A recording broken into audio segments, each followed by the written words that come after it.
A few fluffy white clouds in a otherwise blue sky is what greets us here on the penultimate race of the 2022 IMSA Michelin Pilot Challenge for this season. It is the Virginia is for lovers, for racing lovers Grand Prix at VIR. Great to be back here with another of our GT-only events for the Michelin Pilot Challenge and IMSA WeatherTech Sports Car Championship. WSC tomorrow, but for today, it is the Pilot Challenge that takes centre stage as our main event this Saturday afternoon in the early evening. 120 minutes on the clock, and the usual cast of characters with 33 cars ready to do battle on a 17-corner circuit that was laid down here, very old school, and it's barely changed. The 3¼ mile track, following the natural lines of the terrain around here, so very much a natural terrain road circuit in every sense of the word, and in a huge amount of acreage, which has all kinds of draws now here at VIR. It's John Hinoff and Jeremy Shaw with Shea Adam down in the pit lane. Action areas at turn 1. Certainly coming down the hill into turn 17, you can make a mistake there. As much about minimising your mistakes here, Jeremy Shaw, as it is about putting the move on somebody, although track position is surprisingly key around here, given that there are a couple of long straights. Yeah, I think the key here is going to be to stay out of trouble, because it's very easy to make a mistake on this track. Run off wide, get on the grass, going to lose a lot of time and be passed by possibly a whole train of cars. So we've seen a lot of offs in all the various different sessions here over this weekend so far. Thankfully, not many major incidents. Hope it stays that way. But a lot of people straying off the grey stuff, and that's generally not good. Picking up a few of the storylines, Van der Steur racing on pole position. Tyler Gonzalez put the lap in for the Hyundai Veloster. No changes in the BOP through TCR or GS for this weekend, so that ride height, the change that the Elantra's got at Road America has carried through to this 15 mil, so just over half an inch of ride height increase for those cars, but that didn't apply to the Veloster. Tyler Gonzalez for Van der Steur Racing on pole position. Trouble for one of the major championship contenders, Jeremy Shaw, in the shape of the 56 Jeff Mosing and Eric Voss Murillo racing car. That car went off during qualifying, caused a red flag, and therefore lost its fastest laps. That means that Eric, who's battling for the title, is going to have to take over that car with whatever Jeff can do from way down in 20th. Yeah, got some work to do. It's great to see Jeff back again. True. But that's not what he wants to start from the back, particularly with Eric Voss in second position in the championship. Of course, they lost an awful lot of ground with that crash at Lime Rock a couple of races ago, but bounced back last time out with Kenton Cook as the co-driver to win the race, score that car's third win of the season, but they're 220 points behind Brynjolfsson and Hinman. So that pairing in that Volt Racing Aston Martin, the only Aston Martin in the field, which is pretty remarkable. Yes, but they finished in the top 7 in every single race this season, and that consistency has brought a pretty large championship lead. Kenny Murillo and Christian Zimjak are third, but they're fully 640 points. That's 2 full race wins almost. Well, two second place finishes anyhow, behind the championship leaders. Yeah, and they are on pole position and will bring the field round to the green flag, which is about half a lap away. We have a new pace car for this event for this weekend in the Michelin Pilot Challenge. Virginia is for racing lovers Grand Prix. At the front of the field is the new one. That's the bright yellow 992 GT3. In essence, that's a Porsche Carrera Cup car with a few home comforts and a nice sound system bolted into it. Double wishbone front suspension, normally aspirated flat 6 engine, 6-speed manual gearbox, or the PDK, of course, and just under 510 horsepower. That's the yellow car. It's a Turbo S that is pacing the TCR field. It will be a significantly split start here to make sure that the faster TCRs, and Tyler Gonzalez, by the way, would have been right in the middle of the GS field. He qualified 14th quickest. So to ensure that there's no tripping up in the early parts of the race when everyone is together, it is a split start here. 2 hours exactly on the clock, and with the GT3 992 pulling into the pit lane, resplendent in its bright yellow, rather like that colour. Kenny Murillo then brings the field to the green flag. Around the world, we're bringing the endurance racing community together as Bibendum waves the flag here in the Michelin GT Festival, and it's a great start from Murillo. Michael McCann and McCann Racing in the Porsche, just getting eased out of second place as Dylan McAvern goes through for Turner Motorsport in the BMW, and also coming through is the Ford Mustang of Luca Mars and Core Motorsport. Let's check the TCRs down to the first corner. Tyler Gonzalez in the hatchback with the sport stripes on the side, leads through from pole position, and we've got one of the Hyundais way off, and I think Michael Johnson. That's the Michael Johnson car, and the 54 as well went off, but I also think there was another car in there, Jeremy. I think it was the Mason Filippi 77. I'm just going to check that again. It was one of the lighter colours car. There was at least 2 off. Oh no, I'm wrong. Yeah. It was just the 54.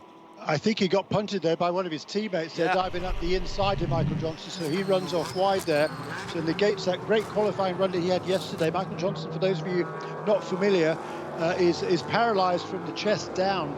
Remarkable story he is, and he's finished on the podium in each of the last 2 in the number 54 car. Well, he's got some work to do this afternoon. He and Stephen Simpson will be sharing that car with him. Core Motorsport Mustang sitting in behind the McCann Racing Porsche, battling for second and third. Everybody else stringing out nicely. Nola Sport right up there as well. 47 of Matt Travis. Actually, I think he's got ahead of Luca Mars. Yes, he has. So as they come round to complete the first lap, it's been a great start and a great conversion from pole position to leading the first lap for Kenny Murillo. But here goes the number 59 Ford down the inside of the curving front straight, if that makes any sense at all.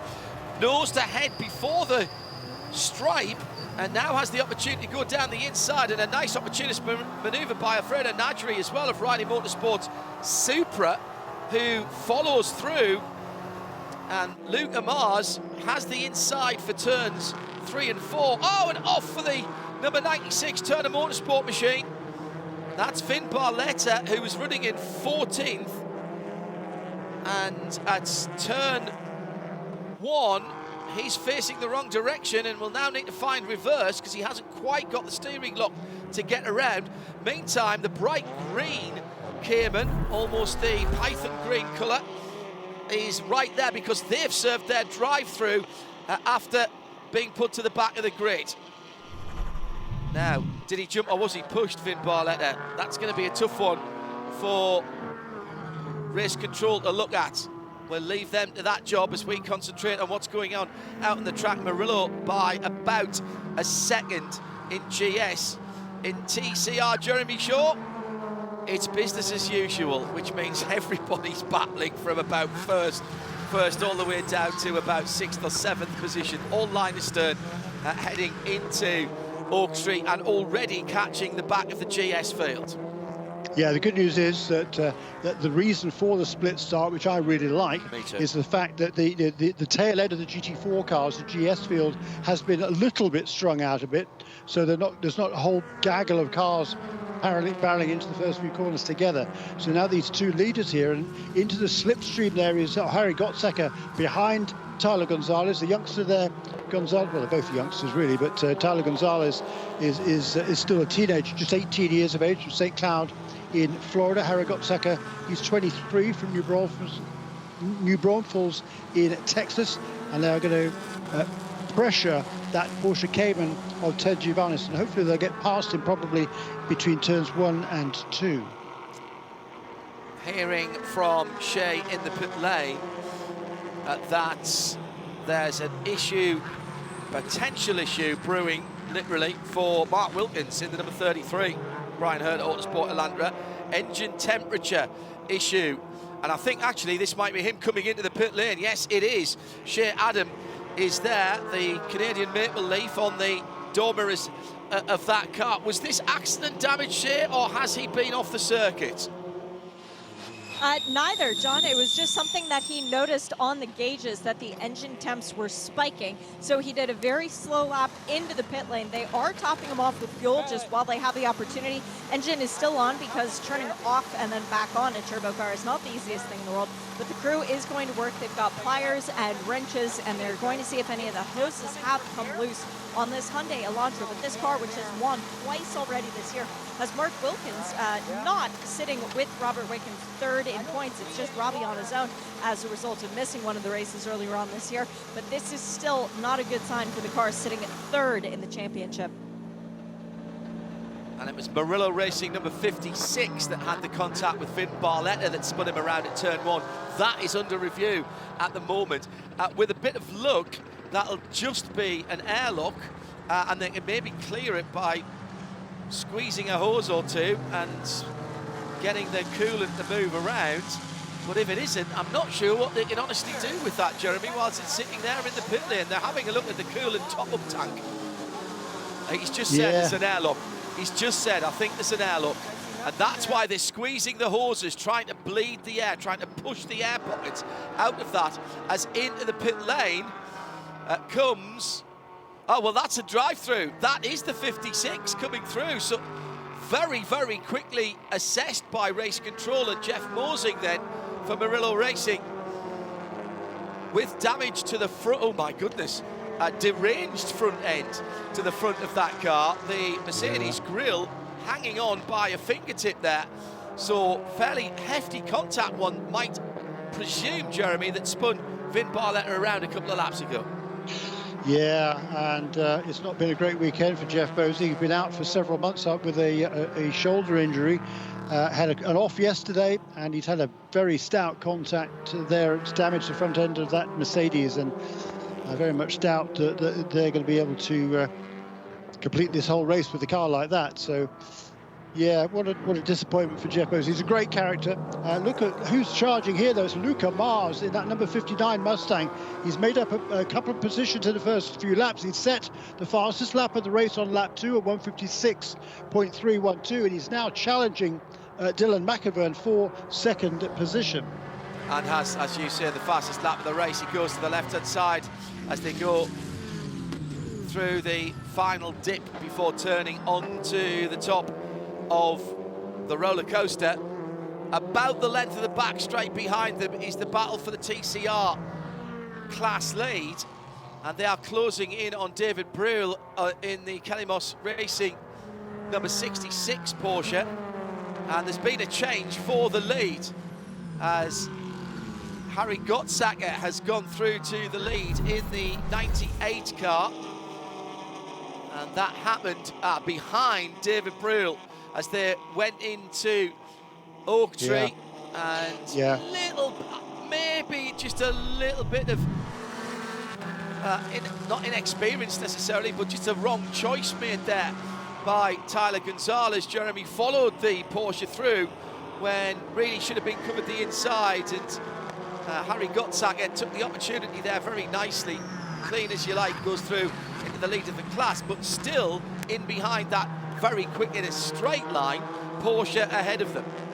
I agree. I think a little bit of inexperience there from the youngster Tyler Gonzalez, and David Breuil. He's minding his own business there. He's running his own race in a GS car. Of course, he's quicker on the straights, so it's frustrating for the TCR cars. They can't quite get. They can't live with the Porsche on the straights, but David there doing a nice job staying out of the way through the S's. He knows he's not fighting with these guys necessarily for position, so he's been pretty gentlemanly there to let at least a couple of them go past. And I'm sure once they get to the top of the hill, he'll do the same with those other two as well. So it's broken up that battle for the lead just a little bit, with Harry Gottsacker in the lead now ahead of Tyler Gonzalez, and then Mason Filippi and Victor Gonzalez in the lone Honda in the field right there in the 4th position. Taylor Hagler doing a good job in the defending champion #1 car in 5th position, yet to come up on that little gaggle of cars. As Jeremy mentioned, the 1st and 2nd have gone through. Now onto the back straight. Number 99 in 4th position, Victor Gonzalez, immediately pulls out to driver's right to see if he can cool down or get some cooler air on the front. It is 90 Fahrenheit in the air, that's 32 Celsius. Track temperatures come down an awful lot from what we saw earlier on today. It was up to 111 at one point, way over 40 Celsius. Now down to 97 Fahrenheit, 36 Celsius. The Michelin tyre technicians will be very, very happy about that. New fastest lap of the race at the front of the race, Jeremy. Indeed, so there by our race leader Kenny Murillo, a 156.026 there for Kenny. Long way away from that record, by the way, which is a 52.7. And last year, the fastest lap was a 53.5. So a long way to go to get up with that sort of pace. But he's doing what he needs to do at the moment, and he's got a little bit of a handy lead, about a second over Luca Mars, who did get past Dylan McAvoy up into 2nd position. Roy Block has the fastest lap in TCR last time around for KMW Motorsport. The Alfa Romeo Giulietta, this weekend backed by Alfa Romeo Rally, which I think you have to say like that, Alfa Romeo Rally, just down the road. And at the moment he is sitting, just saw that his light up for that fastest lap, 8th position in TCR. This is a stunning opening stint of half a dozen laps or so by Kenny Murillo. He's pulled out 1.2 seconds on the rest of the field, now headed by Luca Mars in that white and martini striped Core Motorsports Ford Mustang GT4. Dylan McAvoy's got his mirrors filled with Michael McCann in the red, white and black Porsche Cayman, and then behind them is the dark grey and highlighter yellow, and that is the Matt Travis Nola sports car, as now the battered number 56. And remember, championship implications here for the co-driver Eric Foss in this car. Comes through the TCR field, and yeah, it was a substantial impact on the back of Vin Barletta's BMW coming into the braking zone for turn 1. Vin got spun around and has recovered. There'll be damage, I think, on the back of that Turner Motorsports BMW, but it's the grille and the front end of that AMG, that orange, that almost chrome orange, isn't it, of that car. It doesn't seem to be slowing the car down that much, and clearly, Jeremy, it hasn't damaged the radiator, because they would have brought him in straight away for that. So maybe it is just cosmetic. Yeah, it certainly affect the handling of the car through the high-speed corners. Going up through the hill, it's got to be going up the hill. It's got to be a bit of a handful, I would imagine. But it's the most worrying aspect of that is the fact that is it likely to break off and fly up into the air and be an impediment for somebody else following behind. That's the concern, I think, for the team and certainly for race control. But it seems to be hanging in there at the moment, and he's in the middle of that pack. And trying to work his way back through this TCR field. It looks like the grille surround. It's not just as if it was the Mercedes trefoil and the radiator grille cover itself. It's part of the grille surround that's been broken as well. And that'll make a nice barbecue for somebody later on this weekend. Nice barbecue grill with the Mercedes sign on the front of it. Murillo then controlling this race at the moment, but Luca Mars just a smidge closer this time around. 156.7 from Kenny Murillo, 156.2 from Luca Mars, so my eyes didn't deceive me, but it's still about a second The battle going on further back is between Matt Travis in 5th in the 47, the white, yellow and grey at the front, Nola Sport. Cayman coming into turn 3 now, and behind it the red, white and grey GR Supra, Kazoo Racing Supra, and behind that another bright yellow car, the highlighter yellow Alan Brynjolfsson Volt Racing car, championship contender there. Oh yes, absolutely. And remember, only one further chance to score points after this weekend, and that'll be at the season-ending Moto Petit Le Mans event at the end of September and the beginning of October over at Michelin Raceway Road, Atlanta. So points here are really important because you're running out of opportunities, Jeremy, to gain points back on anybody around you. Yeah, true, and a good finish today for that number 7 car with Alan Brynjolfsson, who'll be handing over the car to Trent Hinman in most likely about another half an hour or so, as number 33 car still sits on pit lane. That's really disappointing for that team. A good solid finish again today for number 7 car will pretty much put that championship out of reach of anybody else. Most likely is all they'll need to do at the final round is start, but of course they'll be looking for a lot more than that. Johnny Knott's down there in the pit lane, our senior pit lane official for IMSA, just explaining the situation to the guys of the number 33 Hyundai. Mark Wilkins brought that car in, and pass under yellow for the number 5 car. So that is the Alpha, and that will be a drive-through. Also, we've lost some of the grille on that Mercedes. It's peeled. It's not the Mercedes-looking grille. Actually, it was the piece of mesh, fine mesh that sits in behind it to actually do the job of protecting the oil cooler and the radiator. That's disappeared between 3 and 4. Check that, between 4 and 5. And that surround that I suggested was hanging off a little bit has disappeared. Some of that has appeared as well. So just to reiterate, a pass under yellow spotted by the eagle eyes of our corner marshals and race control by the number 5 Alpha. So Roy Block will have to come in the pits, which he's doing now, and getting that right out of the way. I want to quickly check in with Shea Adam, talking about the front end damage to that AMG. Shea, you were out at the pit wall. I saw you when they came around last time around to check out the extent of the damage on the back of that BMW. I presume there must be quite a bit of a dent in the back of that BMW for Vin Barletta. Now it looks like it's perfect. Actually, it looks like the car just rolled off the truck. So for Vin Barletta, it was just contact to the rear, spun around. But the Turner Motorsports BMW, it looks perfect. They must build those cars out of concrete. Well, okay, he lost a bit of track position there, but he's still running 21st in class, and extraordinarily has not had any damage to the back of it. Big dive down the inside last time around at turn 4 for Victor Gonzalez Racing. There was a contact there with the number 77, and Nissan Felipe just pitched the Elantra sideways, but front wheel drive car, you put your foot down and steer the way you want to go, and it generally speaking pulls itself straight. It did on that occasion, yes. At least. Saved there by Mason. Really good save, because that was pretty stout hit there, but Jeff Mosey is working his way through them. But I'm still concerned. I'm sure race control will be concerned by the that flailing bodywork. And there's various we've already seen a few bits and pieces fall off, and as you say, it was the mesh behind the grille.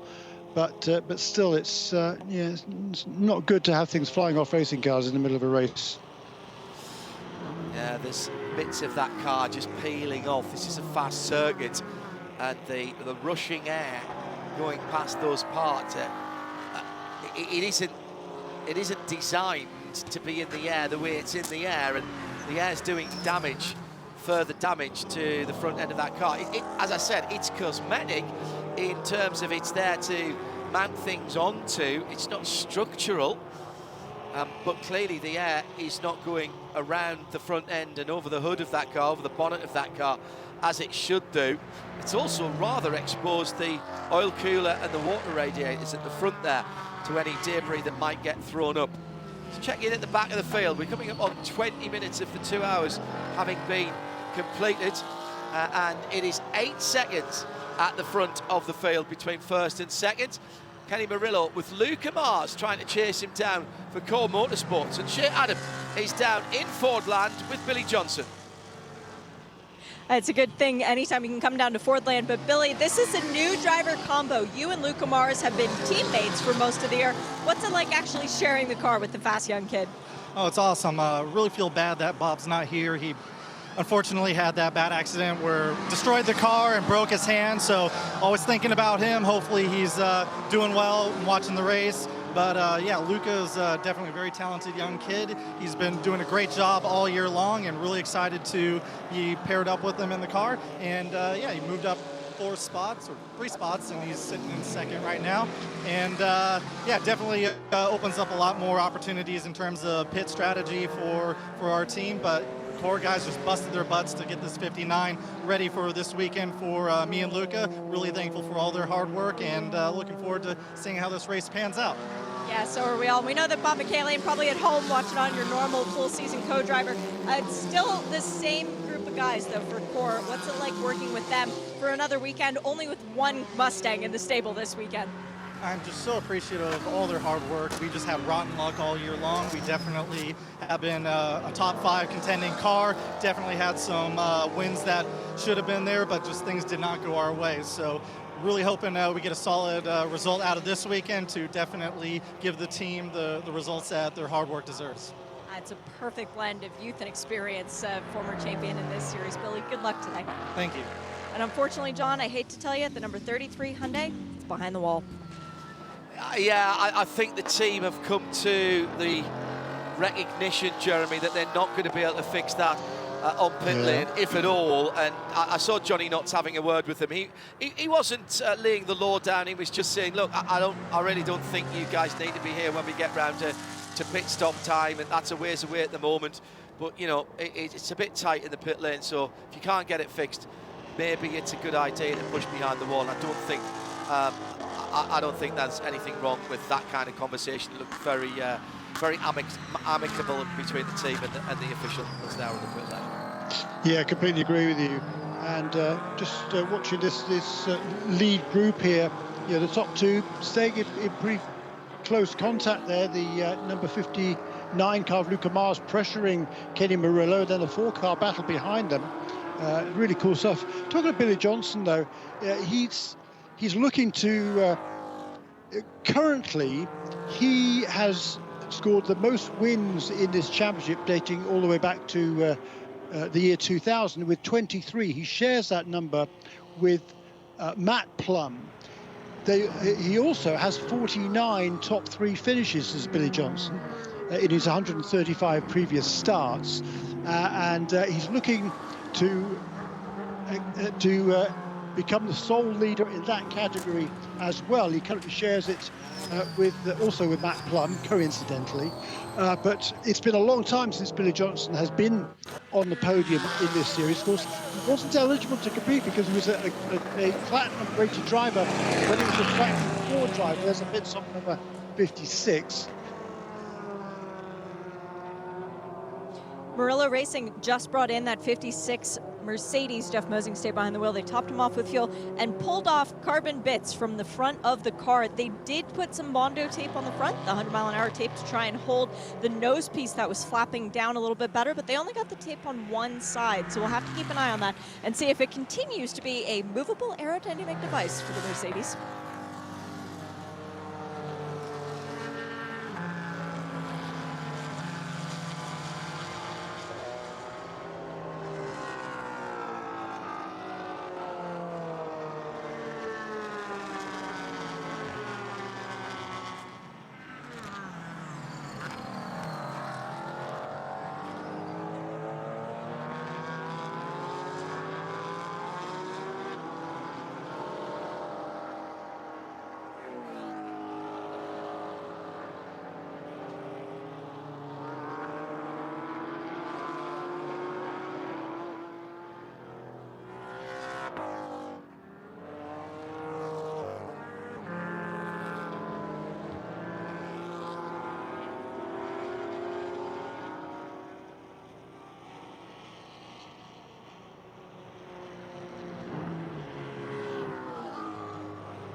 With just on 27 minutes gone of this race, our leader is still the number 72 Murillo Racing, Kenny Murillo, still behind the wheel. And we are well outside of the pit window, so shouldn't expect anyone to come back down the pit lane anytime soon. Luca Mars in second, and Dylan McFord continuing to chase down that leading duo in third.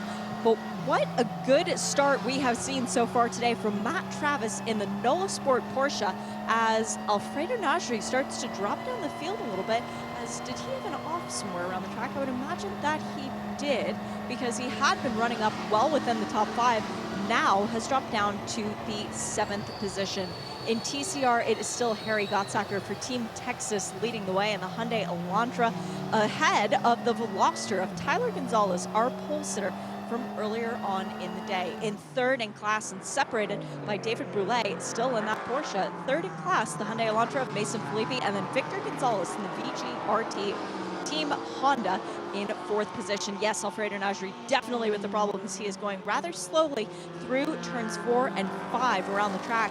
James Pesic, the number 40 PF Racing Mustang, having just gotten around it. Further up in the field, the number 96 of Vin Barletta continuing on his fight back, going up through the TCR field. A good effort from Vin as he continues to battle in his own right against the Porsche from BGB Racing. Tom Collingwood still driving that one. He now finds himself going up against the number 2 of AJ Muss, looking around the outside in turn 1, leaves the door open. Here comes the Turner Taco Mobile, number 96, making the move stick on the Belgarden Technical Audi, who was battling with the number 2 in his own right. That was Eric Rockwell, leaving lots of space for Vin Barletta. Very heads-up driving there from the younger of the Rockwells. Everyone in the Rockwell family is a dentist. It's good to see that the son has followed in the dad's footsteps. We've got a battle brewing as Nick Gallant has his hands full with Sheena Monk, the number 877 Mustang. They're coming into the backside of the field now. Sheena looks down the inside. Nick closes the door ever so gently on Sheena and maintains the spot for 10th position. Nick running way further up in the field than we've seen for Team Hardpoint. This is their home track, and it's a great run for them so far today. Sean McAllister still to take over that car. Team principal Rob Ferriel, with the race coming tomorrow, sitting on their pit box, cheering on this car for today's race. But it is still Kenny Murillo with the lead, although it's now down to less than a second over Luca Mars in that Ford Mustang for 4. And there is debris on the front straight. 3 cars in a row just ran over it, as it is on the racing line. A small piece of carbon shouldn't be too much of an issue for in terms of staying green. I don't think race control will be looking at that in terms of throwing a yellow. But that lead battle coming down ever so slightly as Luca Mars, pole sitter from the last time out, continues to press on. Nick Galante actually catching up with James Pesic as well.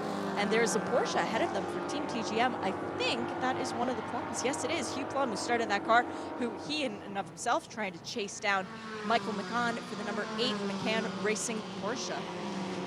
It's been a great drive so far for the Team TGM Porsche, the car number 46, as now Sheena Monk looks at Nick Gallant and decides to try again, flashing at the headlights as they go through the S's, but the Porsche just slightly more nimble, able to pull away on the front side of the track as they make the run up to Oak Tree.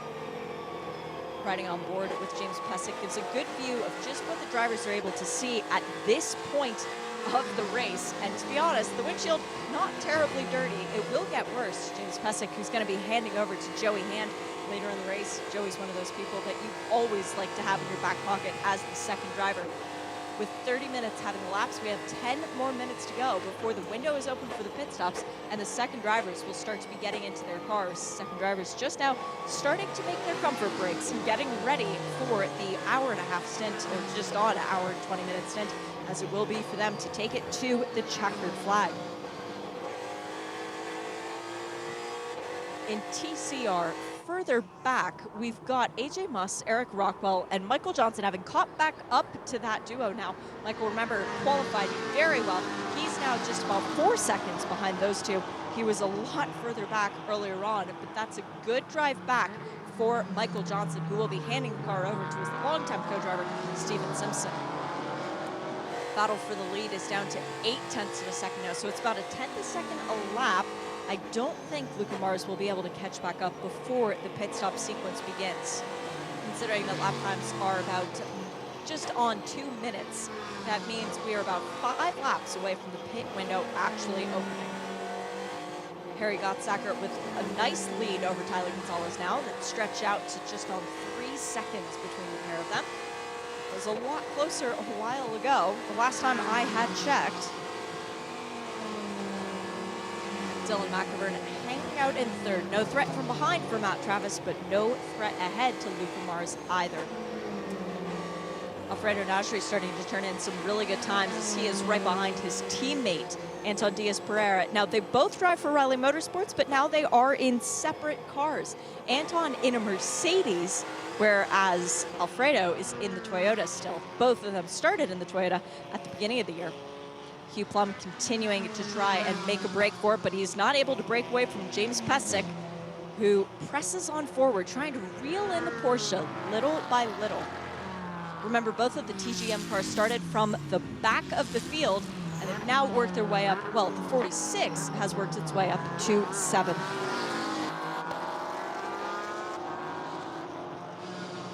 For those Alphaistas out there in the world, the Alfa Romeo currently running in the 9th position. Roy Block still behind the wheel. They had to serve a drive-through penalty for a passenger yellow, but that car, which is second in the TCR Championship, still moving its way up forward and continuing to be more and more of a threat in the TCR class. But Kenny Murillo's lead once again, another 10th that lap. Luca Mars is coming. I said I didn't think he was going to be able to get there before the pit sequence window opens up. Well, now all it's going to take is a slight hiccup from Kenny Murillo, and then we're going to have a Ford versus Mercedes battle. As soon as the two of them start battling, that'll welcome in Dylan McIvern to that party as well. And Matt Travis about 2 seconds further back of the duo. It's going to get fun for the lead here in just a couple of seconds. I believe I have Jeremy Shaw on the line now as well. Hello, Jeremy. Yeah, hello, Shay. That was unfortunate. Sorry about that, everybody. Back again. Here we are, and things are sort of spread out just a little bit at the front there. What was the problem for Alfredo Nadri? Did you see what happened to him? He's clearly off the pace. He's done 3 slow laps now. Yeah, he slowed down dramatically coming out of Oak Tree, Jeremy. I didn't actually see what the issue was, but he went slow for a couple laps there. He did, yeah. He's still running slowly. So Alfredo Nadri, who was running in the top 5 in that column 14, the lone Toyota in the field, has dropped back down the order. And in TCR, nothing has really changed other than Harry Gottsacker has extended his lead. There's off at turn 1. I think that's Vin Barletta. Let's make sure it wasn't Dylan McIvern. Yes, it was car number 96. So that was Vin Barletta going off at turn 1, trying to pass some more of the TCR traffic, Jeremy. It looked innocent enough, though. Yeah, indeed. So he's got back on. It's been an eventful one day for him. Of course, he got punted off early on by Jeff Mosey. He's got himself back, sort of moving his way somewhat back up the order, but that's going to cost him some more time. But Vin Barletta, he's charging along there still. He's back into that training car. I think he's right behind now the number 54 car, he seems to be, which is Michael Johnson. He had that problem early on as well. Boy, it's been a dramatic race so far. But meanwhile, up in front, Kenny Murillo, as he continues to lead. He's turning consistent laps in the mid 1 minute 56 is his best lap of the race, 1:56.0. Last time around at 1:56.4, so good consistent pace there for Kenny Murillo. But Luca Mars hanging right there, just a second or so behind him in that Mustang in second position. Dylan McIvern a little bit farther back in third, and then Matt Travis, who's having a really good run for the Nola Sport team in car number 47 in the top 4, and the championship leader Anna Brynjolfsson rounding out the top 5. It has been a really good run for that Nola Sport Porsche, Jeremy. You're right, with Matt Travis getting ready to hand over to Jason Hart. Jason getting the helmet on and getting ready once the pit window opens. They do have 1 top 5 finish on the season so far. Looking for another one here at VIR. Definitely the aim for that little team out of Texas. Yeah, it's been certainly a good run for them. And yes, a good runs, I think, up and down this field for various people. Hugh Plum has a tremendous drive in this race so far. In car number 46, he started right from the back of the pack in GS in the 19th position, and that number 46 car now up inside the top 10, running 7th position for Hugh Plum. That's Matt Plum's brother, of course. The two brothers will share this car, but a really good first stint for Hugh. He's quite a long way back behind the leaders, 23 seconds behind the two leaders, but it's still been a really good charge through the field for Hugh Plum. Just got himself ahead of James Pezek over the last lap or so. James Pezek running in 8th position there. That's that distinctive pink EF Racing Ford Mustang. That's caliber 40. I do have some bad news, unfortunately, Jeremy. The number 33 Brian Honda Autosports Elantra that started at the back of the field, that's Mark Wilkins and Robbie Wickens. That car is officially retired. I'm actually standing in their pit box, and it has been cleared out as we are now 2.5 minutes away from the pit window opening. So I would expect to see a lot of teams coming in, not this lap, but the next lap at the completion of that one. Yeah, that's right. Minimum drive time for this event is 40 minutes. 37.5 minutes elapsed so far, and many of these cars are running pretty much with a Pro-Am driver. It's generally speaking the Am or the lesser experienced driver who starts the race, and then the closer is the guy with more experience or the higher rating, whichever is applicable. So yes, I think you're absolutely right, Shao. I would expect pit stops very, very soon now in this 2-hour race. I can tell you, Jeremy, that Volt Racing will be coming in soon. I've seen their guys springing into action, and I did see Robbie Foley going off to get ready for his stint, as well as Andrew Davis from McCann Racing. Robbie Foley driving the number 96 Turner Motorsport BMW, and already up on the wall, even though the pit stop won't be happening just quite yet, we've got the number 71 Rebel Rock Camaro. What a day it's been for them, fixing their car late into the night with a new left front upright. Now they are ready to go as Frank Depew has very nearly completed his stint. He'll be handing over to the Flying Scotsman. That's Robin Liddell, who already has his helmet on. He's ready to go.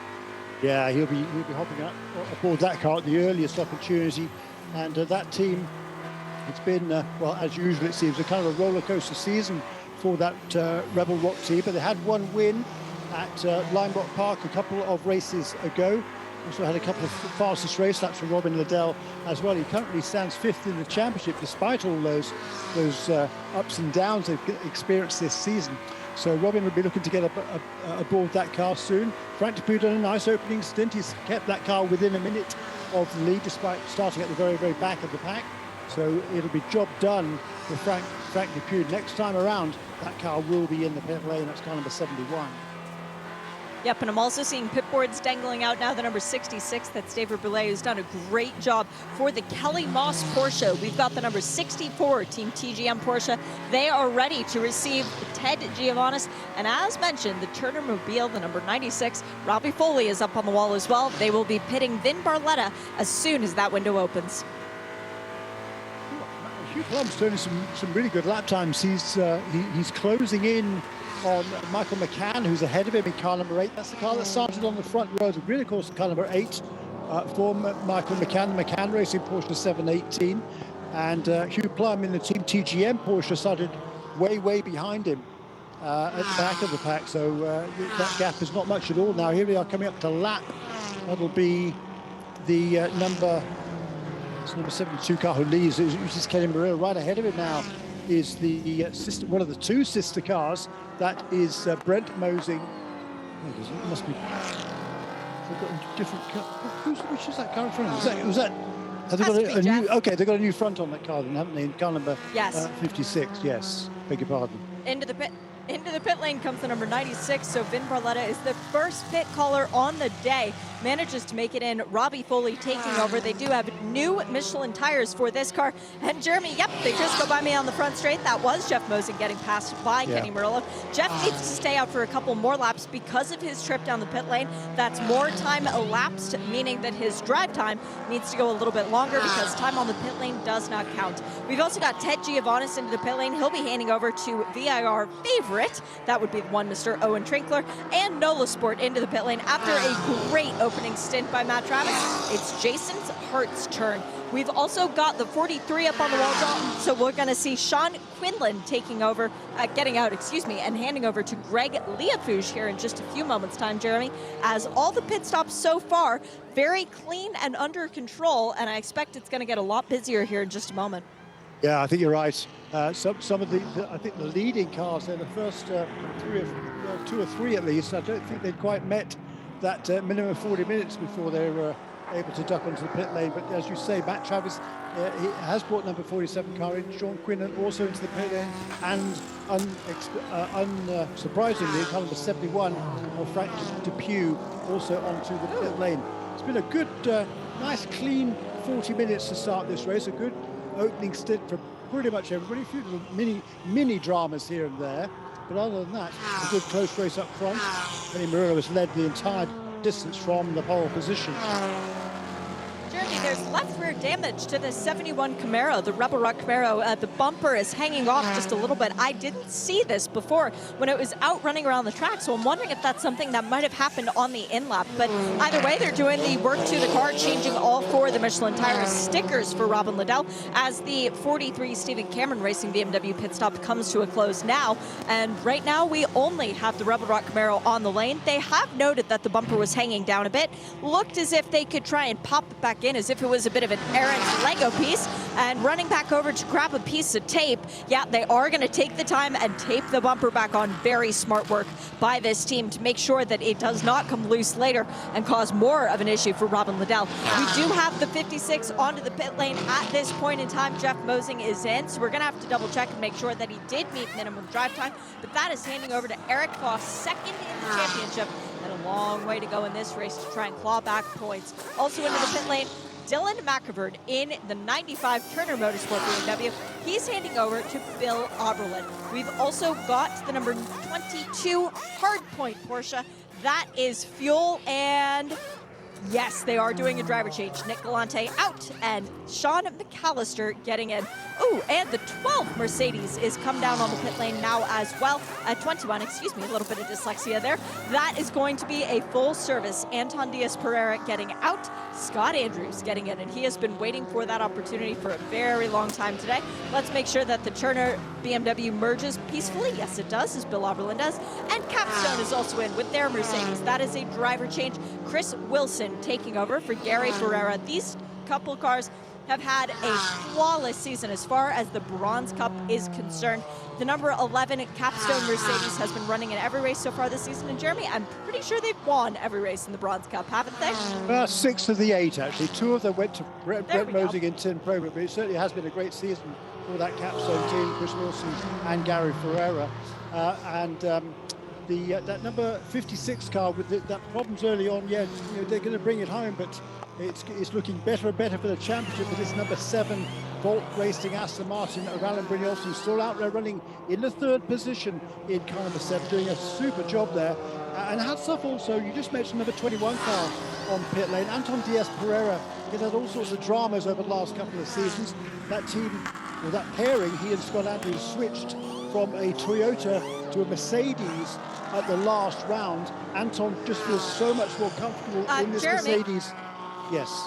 Sorry to interrupt, but the number 7 Volt Racing Aston Martin went very, very, very slowly down the front straight. I think they were trying to get him to pit, and he missed the call, but he is crawling into turn 1. So you'll have to keep an eye on that on the cameras, because now he's out of my eyesight.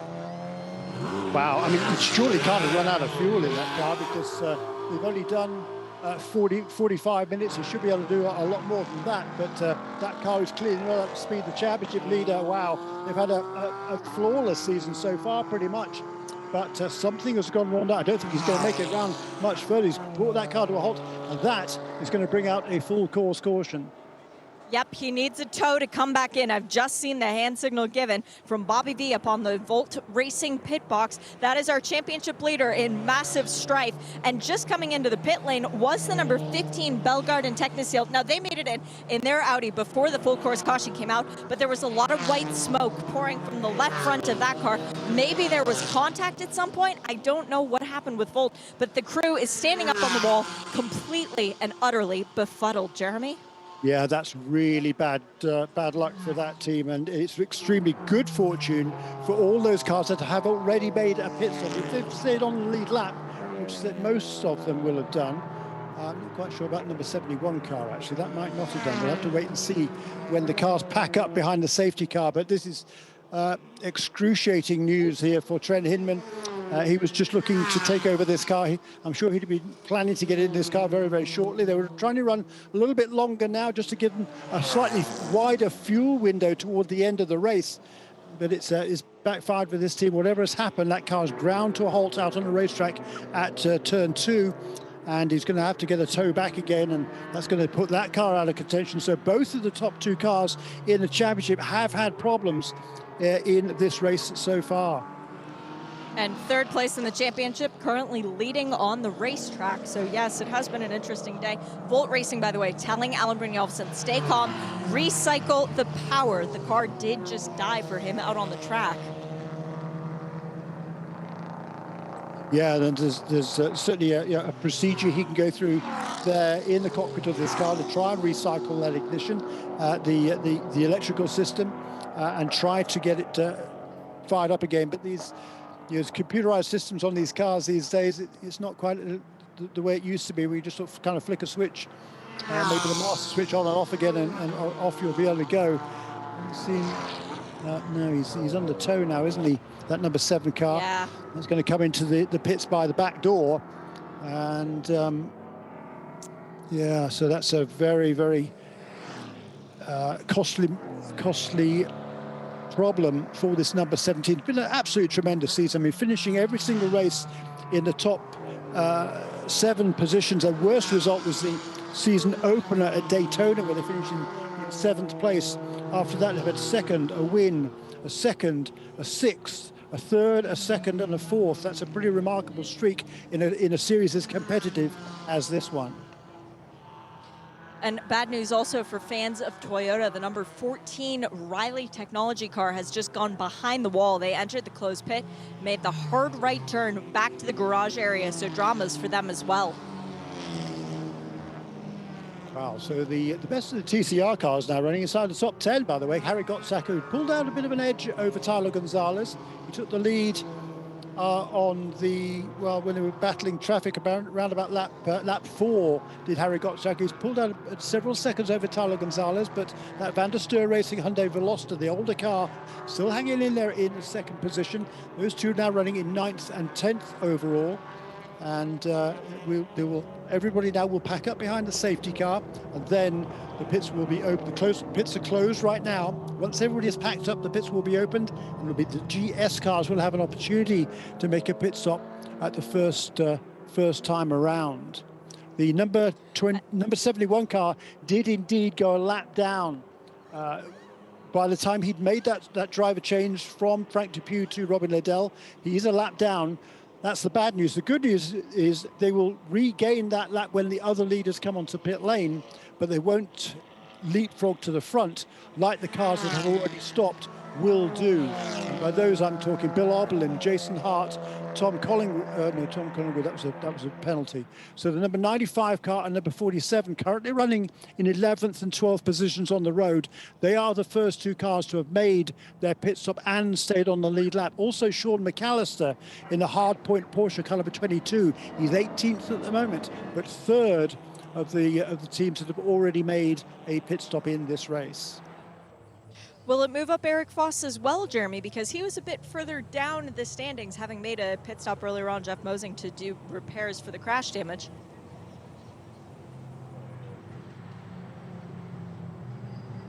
Well, the sister car will definitely be coming onto the pit lane. The 72 pit board is down and waving. We've got the 59 Core Motorsports. I don't think they're up on the wall just quite yet. They might be leaving Luca Mars out for a minute. No, he has come into the pits. So first off, we've got Kristen Simchek, who will be taking over for Kenny Murillo in the number 72 Mercedes. It is Billy Johnson time in for Luca Mars in the 59 Core Mustang. We've got Hugh Plum handing over to Matt Plum for Team TGM. Sheena Monk's day is done as she jumps out of the 877 Ford Mustang, handing over to Kyle Marcelli. And it is time for Joey Hand to get comfy here around VIR as he takes over the 40 PF Racing Mustang in place of James Pesic. Also in Tom Collingwood, handing over to Spencer Pompelli. We've got Mark Siegel in for the number 93 Carbon Racing Porsche. That means it's time for Tyler McQuarrie to take over, series champion from a couple years ago.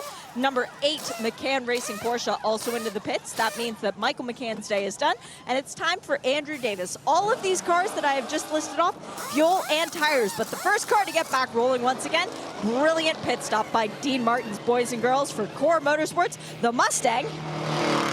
rumbles by in the lead. Second on the pit lane is the number 72 Mercedes, and third for Team TGM. So a good stop for Team TGM as well.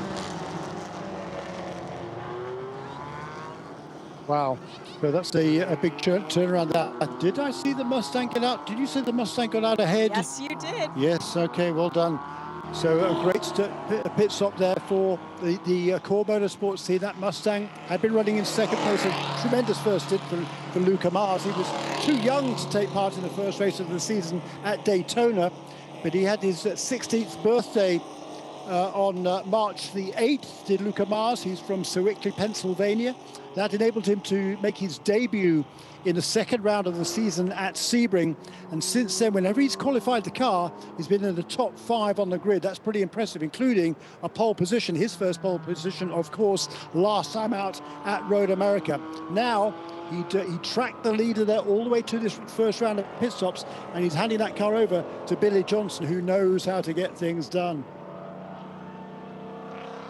And that's just the first round of pit stops that we are going to see. Those cars will still need another splash unless we get a lot more yellow to make it to the end of this race. But TCR cars, which are coming up next, they should be pretty close to making it to the end. And on this racetrack, you can save a little bit of fuel. So I know the pressure's on for these second drivers waiting up on the wall to take over. And I gotta say, Jeremy, I don't think everybody is up on the wall getting ready for their pit stop changes just quite yet. No, actually, we might have all the TCR cars up on the wall. Now that the GS crews have backed down a little bit, I think we are going to see the entire TCR field coming in. And then it will be a straight dogfight for them to the end of this race.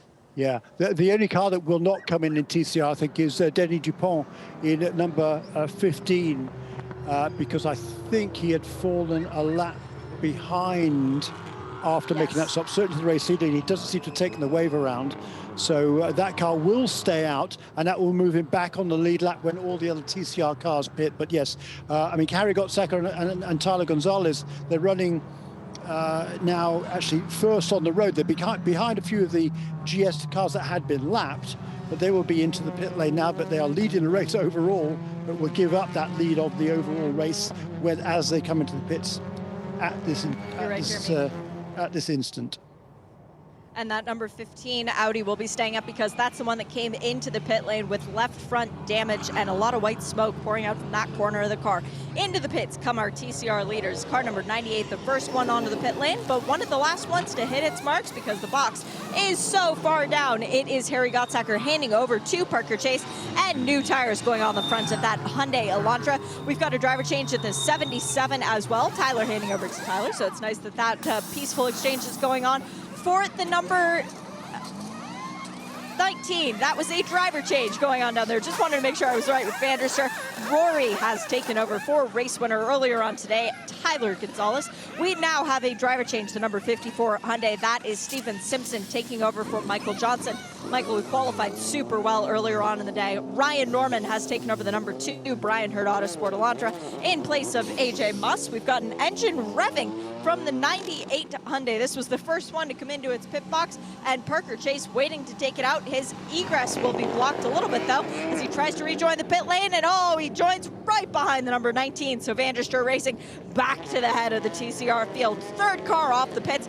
Excellent stop from VGRT in their Honda, and there's side-by-side contest going on as the number 2, Ryan Norman, will need to yield to the 77. No, the 77 hits its brakes, not knowing proper pit etiquette as to who has priority. The 77 was in the fast lane, and he slowed down instead of the car on the inside, which was the number 2 of Ryan Norman. I'm sure race control is going to have a look at that and tell them to fix that order. But we're still waiting on Steven Simpson, who's the last car on the pit lane, and stalls it before being able to get rolling once again. There goes Steven, and now the pit lane is empty. That's the good news. You can take a breath then finally, Shay. Great stuff there. And the order up front there, so we've got the cars that had already pitted, the top 4 on the road right now. Car number 95, car number 47, number 22, and the number 43. They'd already made their pit stops before this caution period. Billy Johnson is next in car number 59. Then, for some reason, Roy Block did not come into the pits in the KMW Alfa Romeo Giulietta. So I'm not sure whether there's a miscommunication there or what happened as the replay there of the safety car being pushed off the road. That's curious. At turn 12 there at Oak Tree Corner as the wave around is going right now. And all those cars that had been between the safety car and the overall race leader, which is car number 95, are waved past. They can now run around to the back of the pack and take up their positions. If they want to go onto the pit lane now, they can. A couple of them might just for a quick splash, but not going to have a lot of time to do so. So unlikely, but they will be able to rejoin the back of the pack. And I think that will leave every car in this race, which I think is 30, back on the lead lap again for the restart. Oh, well, Jeremy, I've got good news and bad news for Aston Martin fans out there around the world. The number 7 Volt Racing Aston Martin back on the pit lane. The bad news, though, it is crawling at an absolute pace. I don't think it's even going to make its pit box, and its crew guys are sprinting up the pit lane. It is hot out today, ladies and gentlemen. Very, very warm. And these boys and girls, men and women, are wearing black fire suits with yellow accents as the bright yellow Volt Racing Aston Martin comes to a stop in the transition lane of the pit lane. It will need the power of its crew to push itself back into the box. Into the pit lane comes the Alfa Romeo. It does dive around the stricken Aston Martin and makes it into its box. I don't know why it didn't pit that first time by, Jeremy. They were up on the wall waiting for it, so I will have to find out if that was a miscommunication between driver and crew as for when to come in and pit. But the important thing is Tim Lewis Jr. is climbing aboard, and Roy Block has gotten out of that car. They are putting new front tires on the car, and it will be ready to go out and fight for another win this season, already with 3 under its belt, looking for another one and potentially the championship lead, looking ironically for the championship lead against a car, the car number 1, that hasn't won a race so far this year. Now, the Aston is not under any power other than human power. And it's already going to take a little bit more work. Yeah, it's already 3 laps down, Shay. So any chance of a good result for this team has pretty much gone out of the window already. So although it's disappointing to see the car being pushed down pit lane, it's really not. It's not going to have much of an impact in of itself. The problem, of course, was caused out on the racetrack when that car ground to a halt. We'll try and find out what that was. They're going to refuel the car, of course, now, and Trent Hinman will take over, but he's pretty much out of contention now. So, yeah, I think you're right. I think that must have been just a miscommunication with the Alfa Romeo team there. And that'll be costly because that'll put Tim Lewis Jr. at the back of the pack. But he's used to coming from the back of the pack, is Tim Lewis Jr. He's had a couple of wins from the back of the field.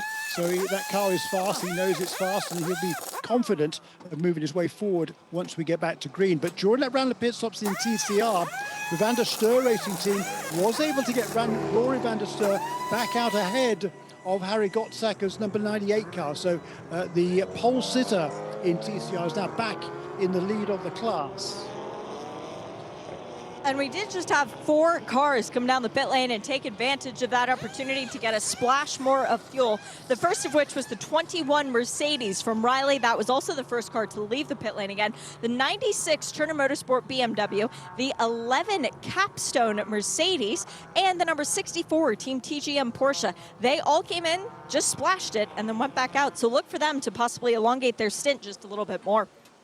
Yeah, and for particularly there for Owen Trinkler there and Scott Andrews, great strategy there. Those cars were a lap down, so they had come in now. They're going to be at the back of the pack in any case. Take on a splash of fuel. It enabled them to extend their middle pit window during this race because, as you said a few minutes ago, everybody almost certainly would need one more stop to get to the end of this race. TCR's possibly not. GTS cars almost certainly. So that'll extend them their fuel window, and I think it's a very good strategic call by each of those 4 GS teams to come onto the pit lane right there. I do have an update on Volt Racing for the number 7. They did run out of fuel, Jeremy, and the problem is you cannot refuel in the paddock. They could only refuel on the pit lane. So the crew had to push the car all the way down to their pit box, which is where the WeatherTech pit box is, i.e. very far down the pit lane. And then they were able to refuel. Now they're trying to jump the battery. So the day has gone from bad to worse for Volt Racing. But as you say, any chance of a good finish already well and truly out the window. We do have 2 more cars in for Splash splashes of fuel, including the number 66 Kelly Moss Porsche. This is Alec Udell driving it now. Mike Johnson calling strategy on this one. He knows how to win races into the Michelin Pilot Challenge. And also the 56, that's Eric Foss bringing the car down the pit lane and taking on just a little bit more fuel. Alec Udell gets out ahead of of Eric Foss. Well, I'm amazed that the Aston Martin would have run out of fuel. It's only a 45-minute stint. So there's something awry there, because that car should be able to do, I would say, 50 minutes. We saw several cars coming in at the 40-minute mark. Well, that was purely strategic, so they could get their faster driver at the wheel at the earliest opportunity. And for them, of course, this worked out perfectly with the timing of this full course caution. But the Aston Martin should have been able to do a lot longer than that. So they should not have needed a pit stop. They shouldn't have been running out of fuel. That's something went amiss there. Either they miscalculated the amount of fuel that went in, or something else. But whatever, it's a very uncharacteristic mistake for that Volt Racing crew to make. Do you think maybe they short-filled him just enough for the opening stint, Jeremy, to try and make the car lighter and better on the tires that he had qualified on, giving him just enough to get to that 45-minute mark, making the car also easier for Alan Brynjolfsson, their AM, part of the equation to drive? It's just a thought. Indeed, and certainly conceivable, but once again, a strategic error there, because if that was the case, they know how far, we're, 9/10 of the way through the season, so they should be fully on top of the fuel consumption of these cars. So unless he missed the call to come into the pits, which is also a possibility, I suppose, then whatever it is, it's a strategic error, and a very rare one by that Wright Motorsports team. You are right, Jeremy, and now everybody who has been invited to come down the pit lane is taking advantage of that, meaning that the next time that we see these cars come near start finish, it should be a call to go back to green. I can't tell if the lights are out on the safety car as of yet, but it should be getting ready for that. Indeed. It's going to be a very exciting final, 56 minutes of this race. We're just over half distance now. So that mark was hit last time around during this full course caution. And this is going to be a fascinating contest to the end. We've got 29 cars on the lead lap. Was Denny Dupont out on the racetrack? Did they mess that up somehow? Did they not get their late lap back? Where is he on the racetrack? They might have messed that up because he certainly had an opportunity to get back on the lead lap, I think, but doesn't seem to have done so. So 29 cars then on the lead lap for the restart, including 9 TCRs. Green flag is back out and waving as Preston is up there quite vigorous, and it is Bill Arbelin who is the first car to see it first in the number 95 Churton Motorsport BMW. That's the one with the white hood, as there's a bit of a gap back to the second half of the field, and we go 3 wide as Kyle Marcelli hangs it around the outside. Ford Camaro going through turn 1. Camaros are door banging, and Robin Liddell's bumper has broken loose as the tape trying to hang on. The left side of that car does not work, and Owen Trinkler gets loose as well. I think he got help there, Jeremy. I think somebody got a nose on his left rear. Yeah, that was a tank slapper there for Owen Trinkler. That was a massive moment. He had full lock on one side, a full lock on the other, but he held on to it, and away he goes again. Let's have a look and see what happened there. It was super tight there. You see a whole bunch of Mustangs there. The Camaro's rear bumper was already hanging loose there. That car, I think, almost certainly is going to have to make a pit stop. I think he got a helping hand, actually, from the Camaro, did Owen Trinkler. And that's what put him sideways coming out of turn 3. But a brilliant job to hold on to it. And I got a text from Owen earlier on today, said, watch out for us in the second part of this race. And yeah, don't count him out yet. He's quite a long way down the order, but he is going to be charging hard in that car number 64. He is, and we've got a couple of penalties to let you know about. Car number 877, that is the J.G. Wentworth Mustang. That has a penalty for running over a hose tool part person or other in their pit box. That is a drive-through. And also car 5, the Alpha, pass under yellow. I think that's the second time today for them. Another drive-through penalty, so that's not helping their championship aspirations. Jason Hart is wasting no time in pushing super hard in the NOLA Sport Porsche. Sorry, Jeremy, he goes purple in Sector 2 on our first green flag lap. Yeah, really good. He's charging hard, isn't he? There's a lot of people charging hard here, trying to make up some ground here in the first laps after the restart. And it's going to be going to be a heck of a fight from here on in. Fastest lap's already turned there by Jason Hart, who's just turned a new fastest lap of the race in kind of a 47, as we see the number 84, that's Alex Rockwell, taking a very wide line there, having been onto the grass. It's going to cost him a lot of time. Yes, it is. Turn 17, yeah. Just a little bit too wide in hog pen, and the track just draws you out there. But the good news is there is a long way to go before you hit anything. And Alex, the father of the Rockwell family, managing to get the car back into the pit lane. No harm, no foul. It did not bring out a full course caution, which means we are still green. And the battle for the lead rages on as Bill Oberlin has his mirrors full of Jason Hart. This is car number 95 for the BMW versus number 47 for the Porsche. And that's another car that's just had sort of, quite a bit of bad luck this season. They've been in position to score a good result on several occasions, but luck hasn't really fallen their way. They've missed a race or two this season, but they've certainly been strong anytime they've been out there. And Jason Hart has a massive amount of experience, and he's got himself into a good position now, and he will be looking to take full advantage of that. The best result so far was a 5th position. That was at WeatherTech Raceway Laguna Seca, but right now running in 2nd position, just set the fastest lap of the race. Battle is well and truly alive in TCR as well, as Rory van der Steur has picked up where Tyler Gonzalez began, taking the number 19 far up into the lead, still trying to fend off Parker Chase, but now we welcome Carl Whitmer to this equation. The number 99 Honda for VGRT was super fast in both of the practice sessions yesterday, and Carl was the one who was turning in those times, so we know that that car, which won at Sebring, keep in mind, is a very real threat for the win here at VIR. Battle for the lead then in TCR continues. Rory van der Steur has that lead. Parker Chase right behind him. So the older Hyundai Veloster taking a very defensive line down there into turn 1 is Rory van der Steur. He's going to slide a little bit wide there, but Parker Chase not quite close enough to take advantage. And as a result of that, Carl Whitmer in the Honda car number 99 has closed right up there, looking to make a challenge for 2nd place into turn 3. Wisely backs out of it, and he knows he's got a fast car here. He's going to bide his time and try and make a nice clean pass for 2nd, and then he hopes put the pressure on Rory van der Steur. Just under 51 minutes to go in this contest. It is a long way from being done, and Carl Whitmer is well aware of that. We've just had a car go back behind the wall. That would be the number 11 for Capstone with their Mercedes, as there is significant rear bodywork damage to the number 19 Van der Steur Racing Veloster. Wonder where that came from. And Rory is drifting it going up through the top of the S's. That looked like fun. The bodywork is falling off now, Jeremy, too. Yeah, it is. He's clearly made some contact there. That bodywork is flapping around. That's going to cause it's going to be like a big air brake on the back of that car. And now the Honda is pulling out along, going to try and drag up alongside the Hyundai on the straight. Not quite able to do so. He's got to tuck in it behind again. But yeah, we've seen a lot of cars suffering rear bodywork damage in this race, haven't we?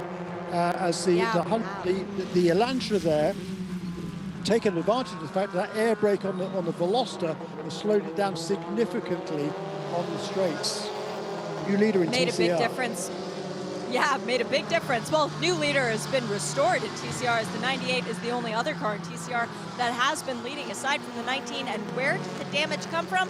It did come from contact with the 98 Parker Chase, now behind the wheel of that car and now into the lead of the race. But I'll tell you what, Jeremy, Rory van der Steur is not letting Parker Chase run off into the distance, despite the fact that he basically has a wind sail behind him.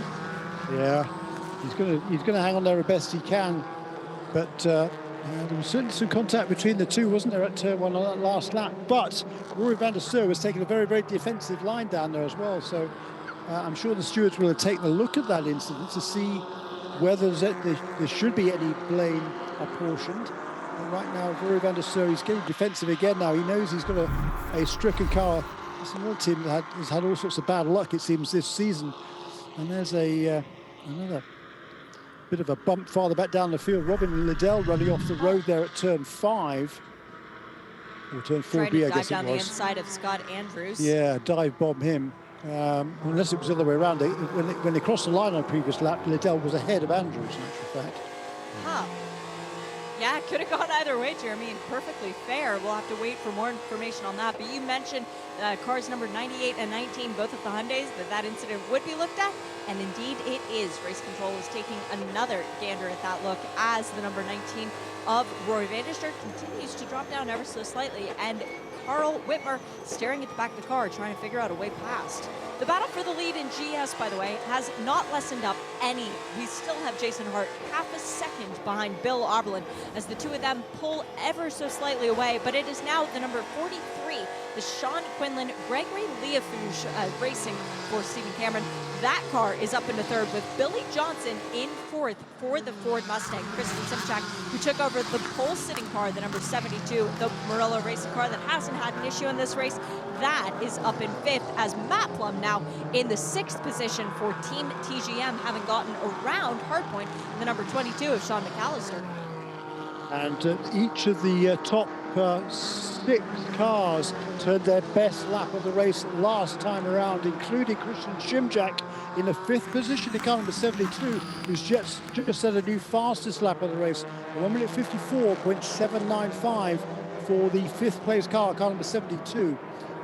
Well, that battle in TCR is going on again, and Parker Chase has the lead. Rory van der Steur still remains in 2nd position. Carl Whitmer right behind him. Then Michael Lewis and Tyler Maxton, 2 more of the Brian Herder Autosport Hyundais are right there as well. It's car number 1 and car number 77. Carl Whitmer studying the back of the Hyundai Veloster, seeing bits of it that he's never seen before as the bodywork flaps around and exposes the underlinings of the bumper of that car. He'll be trying to figure out an opportunity to make his time. Meanwhile, Bill Oberlin has lit the afterburners, and now the battle for the lead is up to 3/4 of a second. So Bill pushing a little bit harder than he had before. Maybe he's been given the all clear to go for tacos tonight, as that is the traditional Turner celebration. But the battle for the top 5, well, they're all well within a straight of each other, Jeremy. They can all see each other and know that they're all still there. Agreed. So this is a tremendous battle developing there. But look, Bill Oberlin in the lead of the race, and he doesn't need much second bidding, does he? Bill Oberlin this is his 121st start in this particular championship. He's got 19 wins to his credit, looking to make it number 20 for Turner Motorsport. Finally up into 2nd place in TCR goes Carl Whitmer. And Carl Marcelli must have had some sort of a drama after that restart. He car number 877. He's fallen back to the back. He had a drive-through penalty, Jeremy, for running over pit equipment. Yes, and into the pits has actually come Nola Sport in the number 47. Matt Travis started that car, and Jason Hart was in 2nd. Let me run up to their pit box and see if I can tell you what's going on. Yeah, that's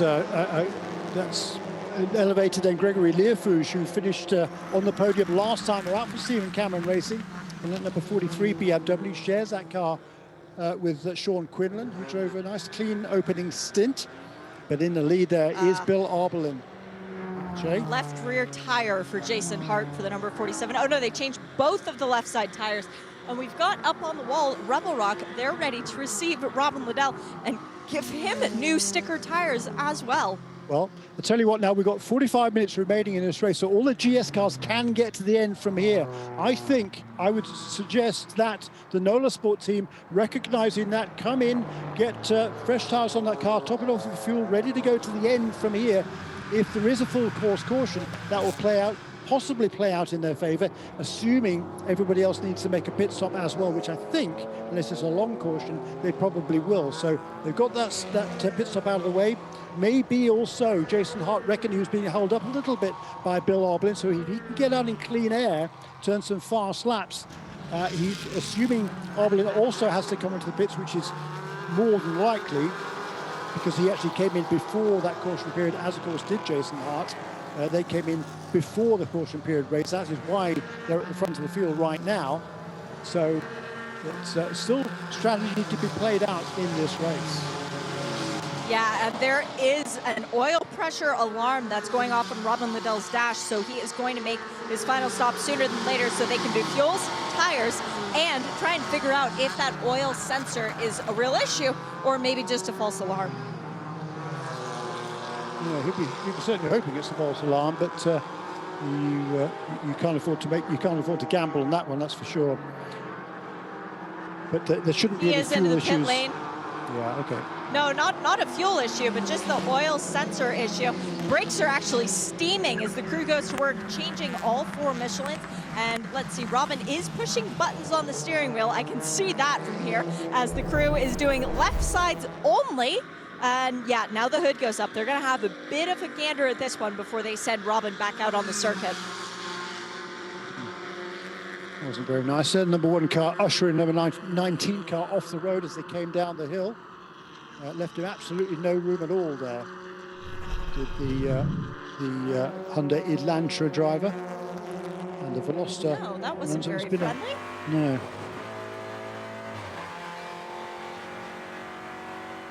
Well, the Camaro still sits on the pit lane. They did add some oil. We've now got Robin trying to fire the car back up. It is not cooperating at the moment. Let's see if they can get it refired. There we go. There's life in that good old V8 engine after all. And Robin goes out onto the circuit. So at this point in the race, not looking for a win realistically as Rebel Rock, but looking to get to the end of the race will be a moral victory for the crew. Remember, they had to completely rebuild the car after an accident in practice yesterday. So for them, this is about making it to the checkered flag. It is, and that would be a great result after all the dramas they've gone through. Have hardly any track time this weekend with the off for Frank Dupuy yesterday. Caused quite a lot of damage to that car, as Shay was explaining earlier on. Had to wait to try and find some spare parts. Finally flown down from Michigan, from the Pratt & Miller base where these cars, these GT4 cars are produced. And they've been able to get that car back out again this morning. But more dramas during the race. And if they can bring it home with a good finish, they'll be pretty happy with that. Bill Auberline continues to lead, and he's now extended it up to 1.2 seconds over Gregory Leafouche. Remember, it was the Nola Sport Porsche that was closer behind him, but the battle is on as Billy Johnson has caught up to Leafouche, and now the battle is on for the lead once again. Parker Chase having to fend off Carl Whitmer as they go into turn 1. Carl is close, but is he close enough? Oh, he looks up the inside. He's going to try and draw alongside of Parker, but unfortunately he's on the wrong side for the next complex of corners. Wisely backs out of it and waits for another opportunity to make the pass. Yeah, he's good. Yeah, there's still 40 minutes remaining in this race, so patience is a virtue. Don't throw it off the road trying to make a pass at this stage when you think you might have a clearer opportunity later on. And Carl Whitmer is the youngest of the 4 Whitmer brothers, all of whom have had a lot of success in different categories of motor racing. And Carl has, that team has, they've scored 1 win this season, he and Victor Gonzalez, looking for number 2. They've been fast on several occasions. They've had some slightly curious strategies in a few occasions this season, but they're running well at the moment and in that second place in car number 99. 40 minutes to go in this race, and we still have no idea who's going to win it. Christian Simchek up into 4th position, though, and Matt Plump. How about Spencer Pompelli up in 6th position, though, for BGB Motorsport? Did you see that one coming, Jeremy? Because I certainly didn't at the beginning of the day. Well, look, Spencer Pompelli, he's already set fastest lap in 3 different races this season. We know he's fast. We know that car is fast. He's just turned his best lap of the race, 1:55.024, which was virtually identical to the race leader Bill Auberline on that lap, but still with just under 40 minutes remaining, Spencer Pompelli is in good position now. Tom Collingwood did a nice job. They had those penalties to serve early in the race. They did so, kept it in contention, and now handed over to Spencer Pompelli. That was the fastest car in the first session of the weekend with Spencer at the wheel. So we know the car is very, very competitive. We know how good Spencer Pompelli is. Let's see what he can do from here on in. Yeah, well, one guy who's very eager with what's going on at the front of the field is Dylan McIvern. And Dylan, you're sitting up there all nice and calmly on the pit box, but your insides right now must be going a bit crazy watching the names of the guys behind Bill. Is BMW just a good car to have at VIR, though? Yeah, the BMW power is awesome this weekend. We have a great setup on the car, and obviously Bill's the guy for the job. Worried a little bit about the heat, but it feels like the ambient's coming down here a little bit, which is going to help us out tremendously. When I was in the car, we were dancing with overheating, which has been an issue here with the ambient being so high. But anyway, Bill's running a really, really smooth, clean race. He's got nothing but clean air in front of him, and we're looking really good. Do you guys need to make one more stop, or are you good to the end? We'll see what those caution flags look like. I love it. Thanks, Dylan. Good luck. Thank you. Great stuff, I think Shane. he's Well not done. alone on that one, Jeremy, because a lot of people up and down the pit lane are sort of going, ooh, another yellow would really help. That was brilliant, Shay Adam. Well done there. Superb reporting there. In amongst everything else you're doing here as well. And this 4-car battle for the lead in TCR is really holding up here, with the Parker Chase under pressure from Carl Whitmer, and also number 15 car that is still a lap down, but it's very fast. And Denis Dupont trying to make his way back onto the lead lap, hope for another full course caution and get himself back into contention in that Bellegarde Techniseal car number 15.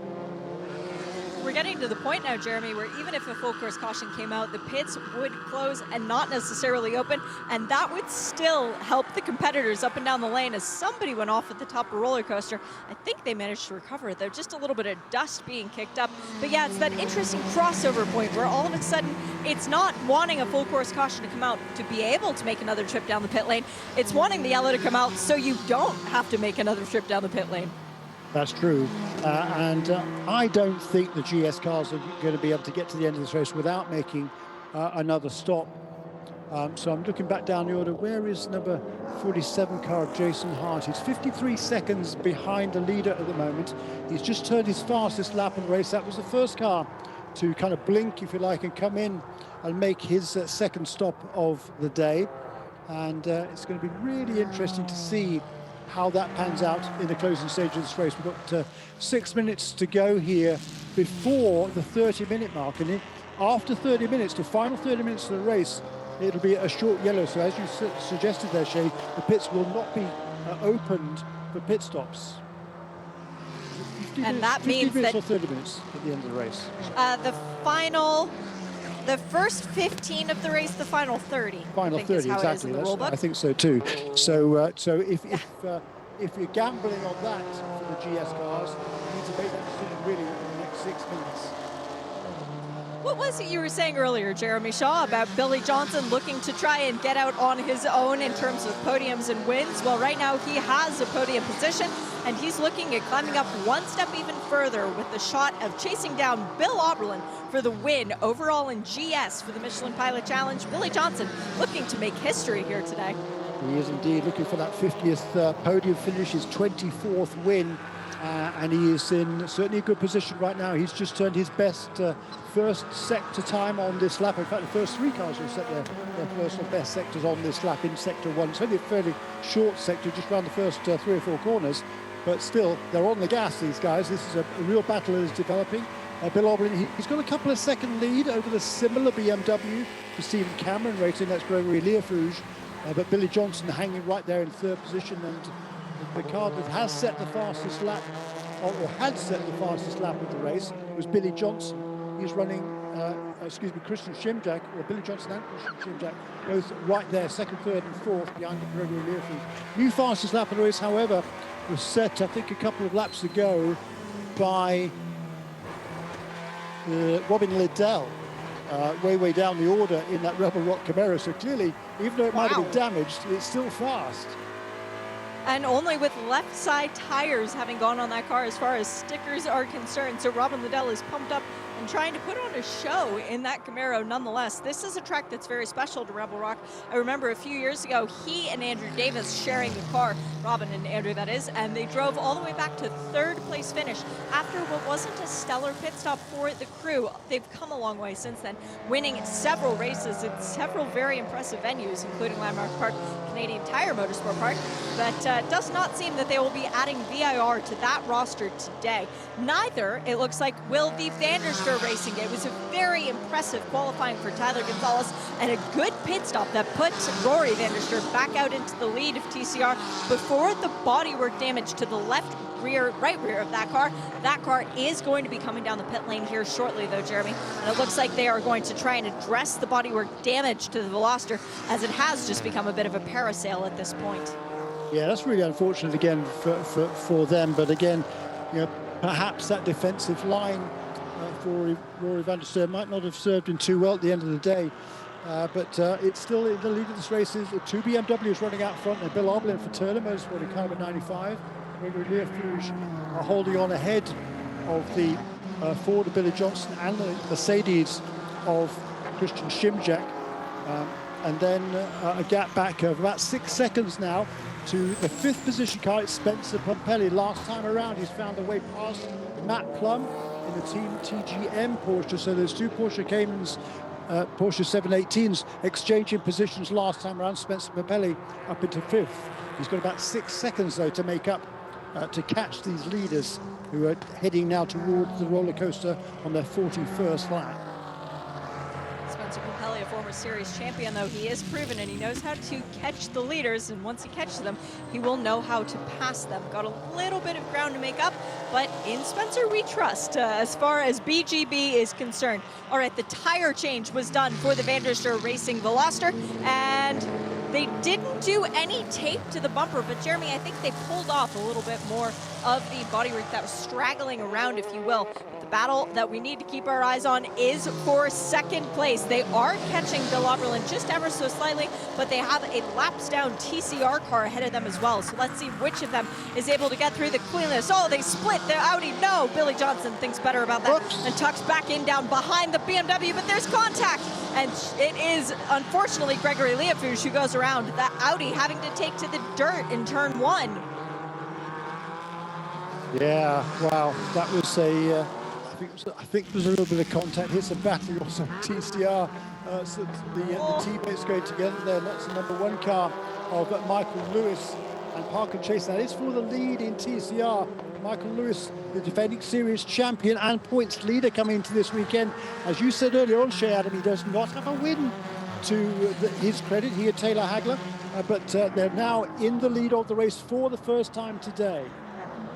Do you think Michael Lewis might have heard me and that spurred him on, Jeremy? Because if so, you're welcome, Michael. But that crew, the number 1 and the 98, they share a pit box. So this is going to be a bit of a fun dinner conversation for them.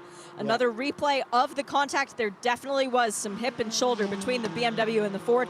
And Billy Johnson probably couldn't get it slowed down as much as he wanted to. Just ever so slightly touching the back of the BMW, but that resulted in the BMW spinning around at an opportunity where it shouldn't have been, which means that the number 72 of Christian Simchek could find himself back up into second if any penalties are issued. Yeah, indeed. And Billy Johnson, he just kind of at the last minute ducked to the inside there of that TCR Audi to try and make a move, not only on him, but maybe put some pressure on Gregory Leofouge. And I would surmise they just misjudged it ever so slightly and just got in a little bit deep, tagged the rear end of the BMW, and around it went.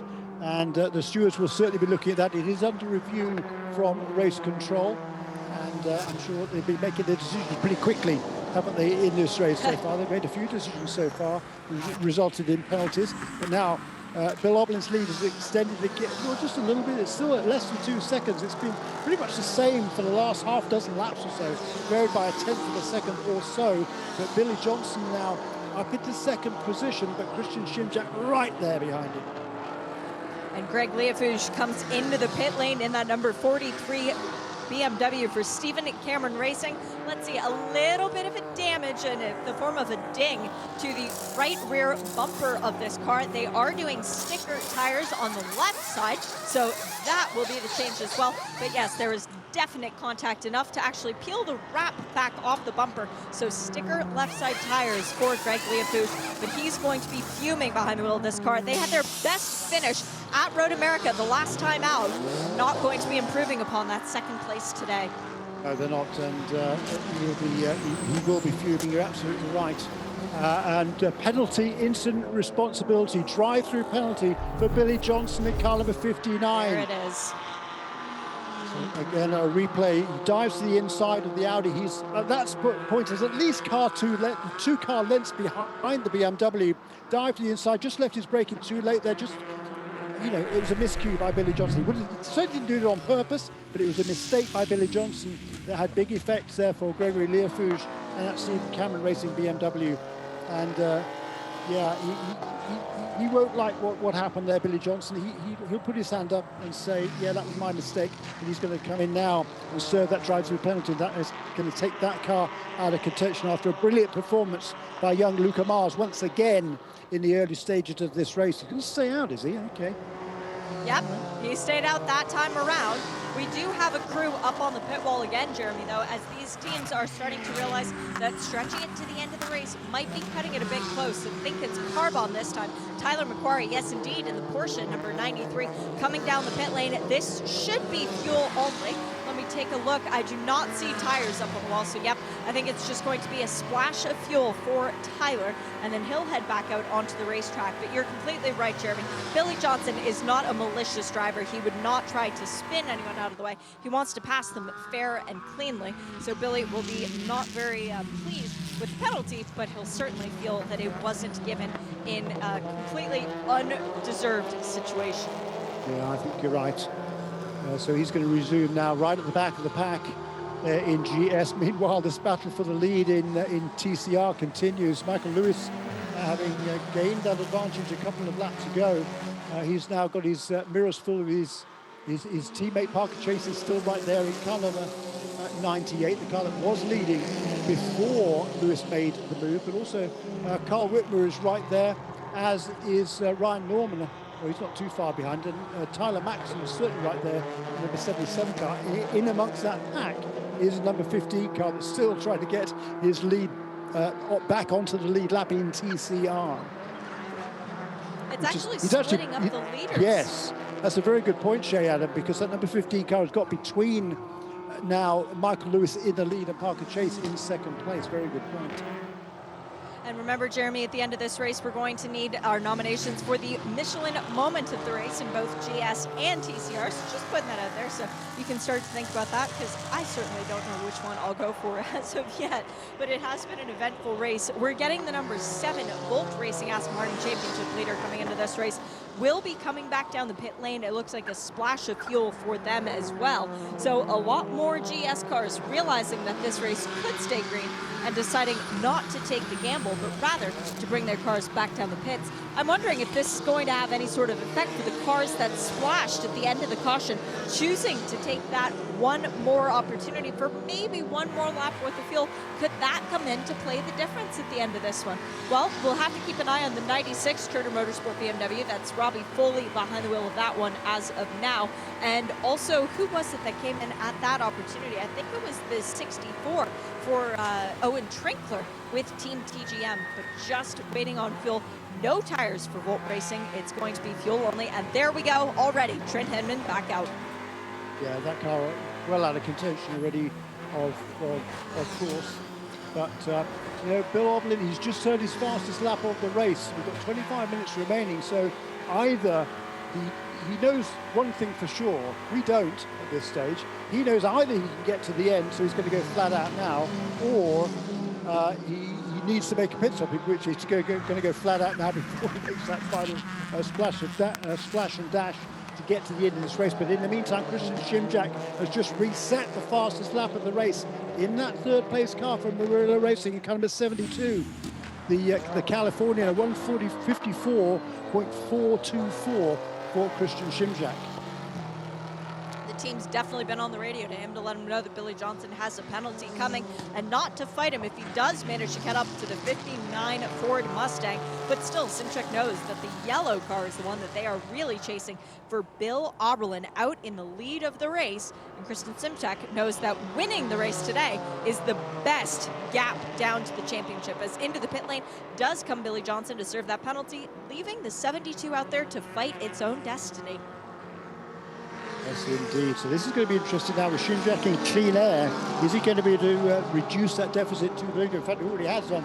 He pulled in 0.2 of a second on that lap, did Christian Shimjak over Bill Oberlin. I thought 1:54.5 for the second place car. It's just 0.1 of a second slower than his fastest lap of the race last time around. Bill Oberlin, meanwhile, 1:55.1, so he pulled in. He was 0.6 of a second faster on that lap was Shimjak. He moved up one position, of course, with Billy Johnson finally making that, serving that drive-through penalty. One of the Brian Hurd Autosport crew members has just run out to the wall, and I can't tell if it's for the leader, the number 1, or the second place car, the number 98, since they are both housed under the exact same tent, that being the Lexus banner as a normal situation. But there was a bit of bodywork hanging off of the right side of Michael Lewis's car. I don't think it's a consequential piece. It's something that looks like it's over the right side of the rear of the front fender well, if that makes any sense. Don't know if it does. Let's see when his head moves. Nope, he's looking at the 98 car, so I wonder if maybe Parker Chase has sustained a bit of damage. Well, yeah, there's not many cars that haven't got much damage, it seems, in this race. And once again, we see some sort of rear bodywork flailing, as you say. Oh no, there's Rory van der Steur, who's ground to a halt out on the racetrack, and that's... No. Well, he's got it going again, so I'm presuming though he must have had a spin. It's coming up the hill, I think, up toward turn 12, isn't it? Yeah, it is into Oak Tree. Yeah, so weird place to have a spin, though, Jeremy. Well, he lost it way before that, I think. Probably coming out of the yeah, there he is off on the grass at the exit. Oh, yeah. 2 corners before Oak Tree. Turn 10 at the top Coming of the hill. into turn 10, which is a tricky one, but Rory's been doing very well at it for the majority of this race, so strange for the opportunity to raise its ugly head there, but he does manage to get going, and this is not a great day for Van der Steur Racing, unfortunately. It looked very promising as the bodywork flapping on the left rear of the number 1 machine, that is the championship leader and race leader, gets ever so worse the more this race goes on, but Michael Lewis has managed to pull a gap of nearly 0.6 of a second on his teammate, the number 98 Parker Chase. Carl Whitmer and the Honda just hanging on and looming in their mirrors. He is, isn't he? And Tyler Maxson right there as well in car number 77, and Ryan Norman's, he's only about a second or so farther back in 4th position. Stephen Simpson, I mean, he and Michael Johnson had some problems earlier on. They're back up into the 6th place as well, trying to get their 3rd consecutive podium finish in TCR, but it's still Michael Lewis who leads there. At the front of the field, meanwhile, Christian Schimjack, having got that clean air with the Mustang out of the way, has just reset the fastest lap of the race, a 154.281 for Christian Schimjack. On the opposite end of that one, Spencer Papelli is now up into 3rd place in car number 83, but he's losing ground quite rapidly to those 2 cars ahead of him. I wonder whether Spencer Papelli is trying to nurse that car to the finish, and perhaps the other 2 in front, are they going to be able to make it? Yeah, fuel save mode for Spencer Papelli. He's quite good at that, Jeremy. We've seen him win races in many different series doing that in the past. Yeah, that's exactly right. Well, I'm going to stroll down the pit lane and take a look at some of these faces and let you know who looks nervous and who looks confident. Because Turner Motorsport right now, I guarantee you, will look nervous. Kristen Simchuk closing the gap ever more after every single lap proceeds. What's it down to now? Between the top 2, nothing at all, basically. 0.2 of a second as they came across the line, and he's now looking to the inside as they head around the 2nd apex at turn 1 is Christian Schimjack. No way through there for Bill Arbolin. Christian Schimjack, he knows that he's a student of this sport. He's been around it quite a long time. He was out of the sport for quite a few years, unlike Bill Arbolin, who's been around it forever. But he's always paid attention. Christian is a very clean driver as well. I certainly don't see him making any desperate lunges to take the lead. We've still got 20 minutes remaining in this race, so it's still quite a long way to go. And he knows he's got a fast car here. Question is, can he get to the end without a pit stop, or when does he make his final pit stop? Well, Dylan McEvoy told us a bit earlier on that they would be a lot more comfortable if they had some yellows. They weren't sure that they could make it to the end. Don Salama is the brain on the Turner Motorsport pit box, the brain the size of a planet, and he looks like it is working in overtime, trying to figure out if and how they can make it to the end of the race. Meanwhile, at the other end of the pits, down with car number 72, fighting for the 2nd place, I see a pit board, Jeremy. It's not yet dangling out, but it is in hand, and they do have tires up on the wall as into the pits comes one of the Hyundais. Let's see which one this is. It is number 2, so Ryan Norman is into the pits. I would expect this will be a splash of fuel. Well, yeah. 72 will be pitting, Jeremy. 72 will be pitting. Yeah, I think so. The other guy to watch here, by the way, who we haven't really seen much, is Christian Schimjack. Continues to put the pressure on Bill Oblin. One guy we haven't talked about lately is Scott Andrews in car number 21. That's the Riley Motorsports Mercedes, he's quietly worked his way right onto the tail of Spencer Pumpelly. Taken over from Anton Diaz-Pereira. Richard from Sri Lanka, now from Tennessee. He's done a good job. He did a really nice first stint, qualified that car inside the top 10. And as the battle for the lead continues, only about, well, it's about 13 seconds behind them, is Scott Andrews chasing after and closing down on Spencer Pumpelly.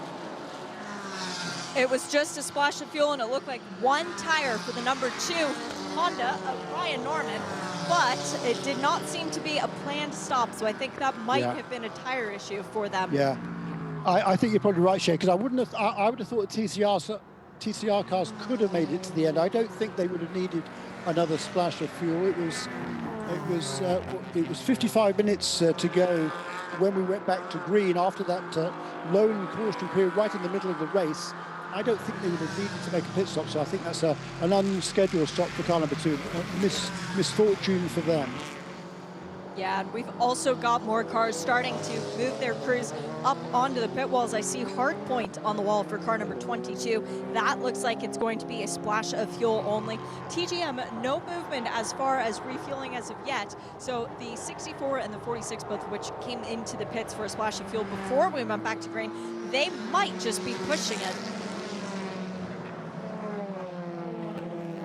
Oh, we've got a slow-moving car out on track, Jeremy. It's the number 93 Carbon Porsche. That looks like the exit of turn 1. Tyler McQuarrie moving well off the racing line. Very smart, championship-winning driver. He knows how to get the car to an area of safety if he is indeed having an issue. And let's see, is it the rear of the car? Is there something broken in it? There might just be, Jeremy. But we are still green with 17 minutes to go in this race. Wow. So it's getting down to crunch time now, and we've still got some really good battles developing, well, really all the way up and down the field. The top 4 cars in TCR covered by maybe 2 seconds at the very most. But meanwhile, out in front, Bill Oberlin has a narrow advantage over Christian Schimjack. Now 16 and under 17 minutes to go in this race. And there is that battle for 3rd position. The green and charcoal kind of 83 of Spencer Pumpelly has the position. Right behind it, though, is Scott Andrews in that black and blue Mercedes, who's going to look to the inside at turn 4. Brilliant move there by Spencer Pumpelly, Scott Andrews. Super incisive dive to the inside, where at the point where Spencer Pumpelly needed to turn into the corner, the Mercedes was already there. Great pass by the Australian Scott Andrews. Whoops. It really was. And there is a tire carcass that is separated from the car for the number 93 Carbon Motorsport. It rolls off and delicately comes to a stop on the side of the track, ironically up against the tire wall back with its family. That is going through the S's. I wonder if Tyler McQuarrie will be able to get the car back to the pit lane, or if indeed we will go to full course caution. But I'll tell you this, Jeremy, Turner, they're up on the wall ready to receive a car, not necessarily this lap around, but they will be seeing one of their BMWs before this race is over, providing we don't go to a full course caution. Yeah, that's right. 15 minutes then to go. Here's this battle again for TCR, and once again Michael Lewis is able to pull ahead a bit, but the Audi is no longer there, is it? Has he got past the number 1 Hyundai? I don't know, I can't see him in the picture.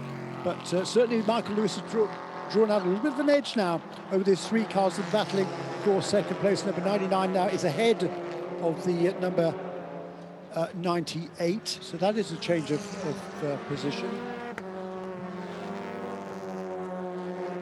They're trying to get Tyler McQuarrie to move his car to a safe location, but he is currently struggling with it right now, so we are trying to stay on green.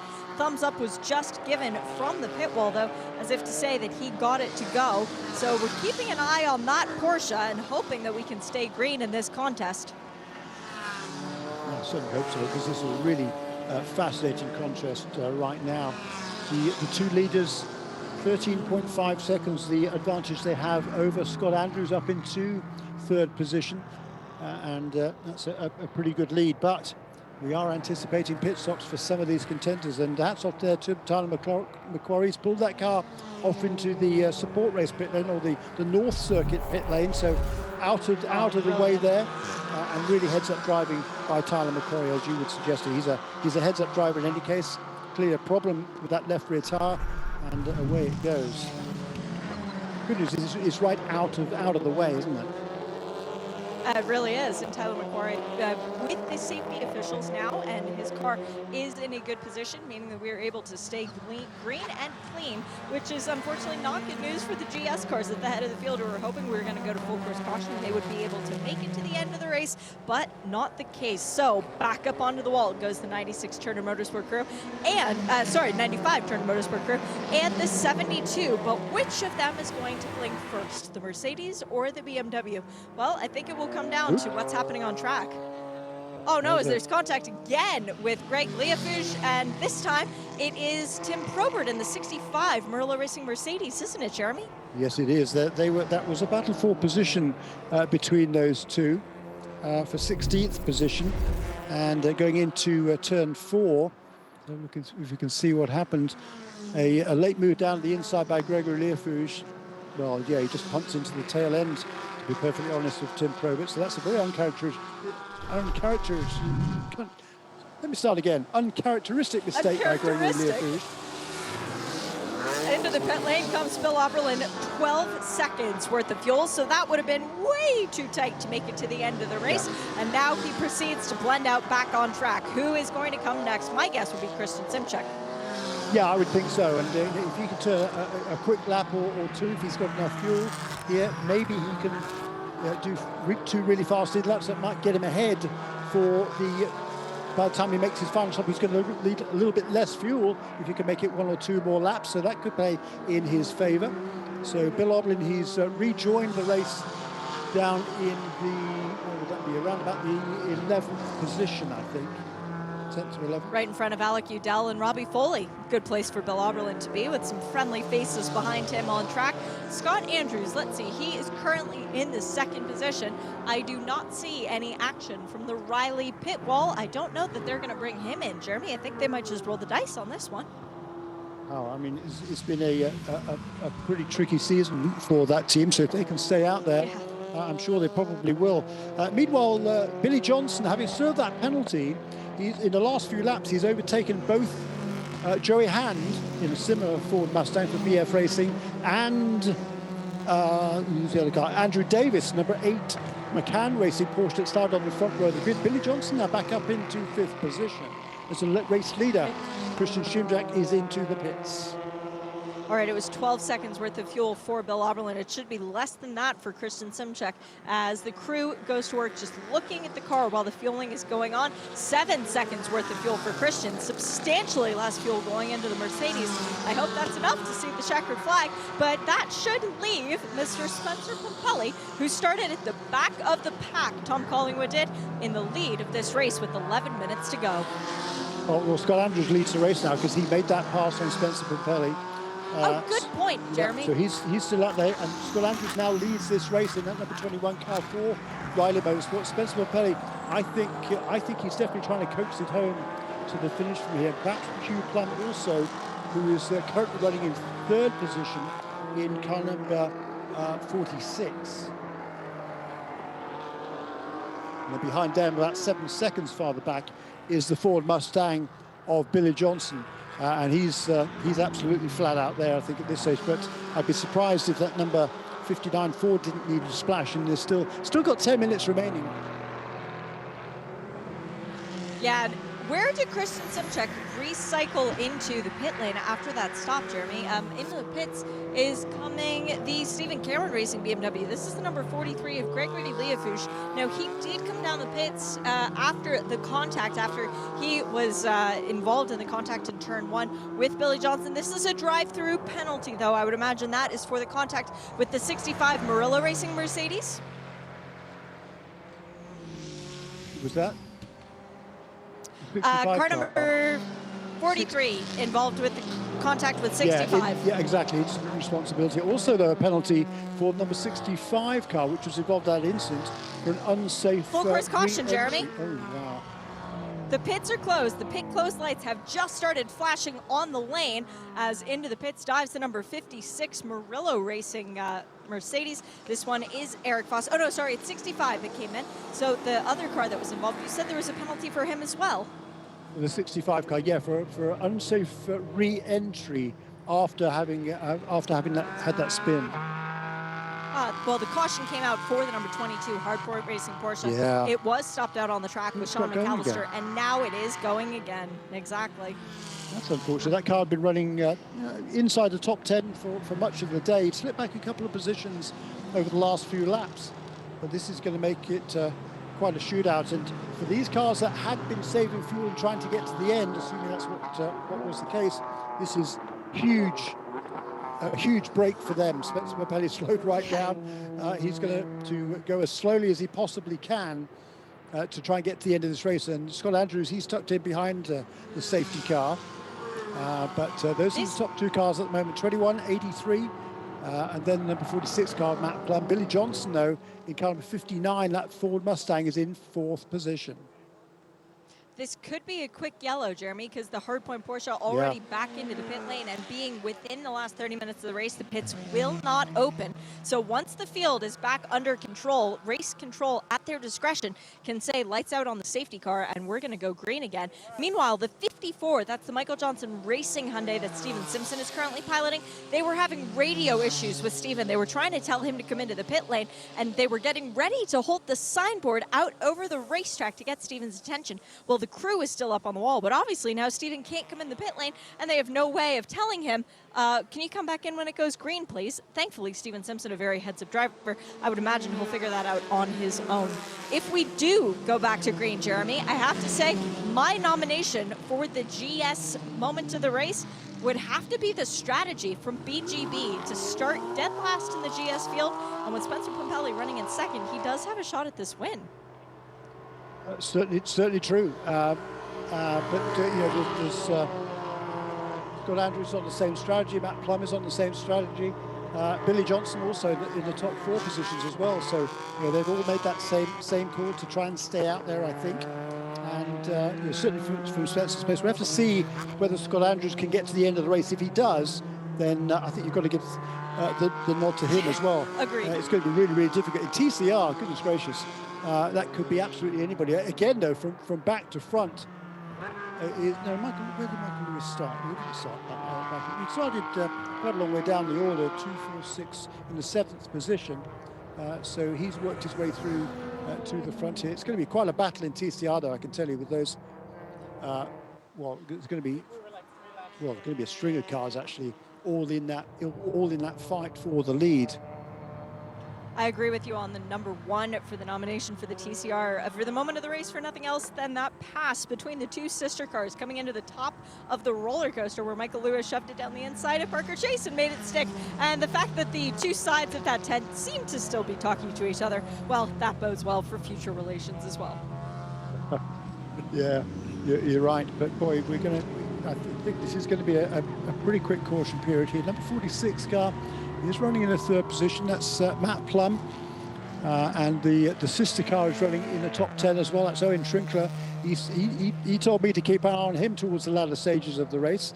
And we're certainly going to be doing that, assuming we go back to green. We're just coming up now to 5.5 minutes remaining, though. Are we going to go green this time? No, we're not. Not this time, but possibly the next time around. Let's see if the white flag is being held out. Not as of yet. So I walk out should be to fine. We've the still got pit 5 wall. minutes remaining. They should be doing, you know, that's fine. It's going to take at least more than 3 minutes, isn't it, though, to get around? I'm surprised we didn't go green again here. Yeah, me too, but they're still doing the pass around as the slower cars that were trapped a lap down on their own leader were able to get around the racetrack. We don't do that. Do we do that during the caution? There were definitely TCR cars going around. Yeah, okay.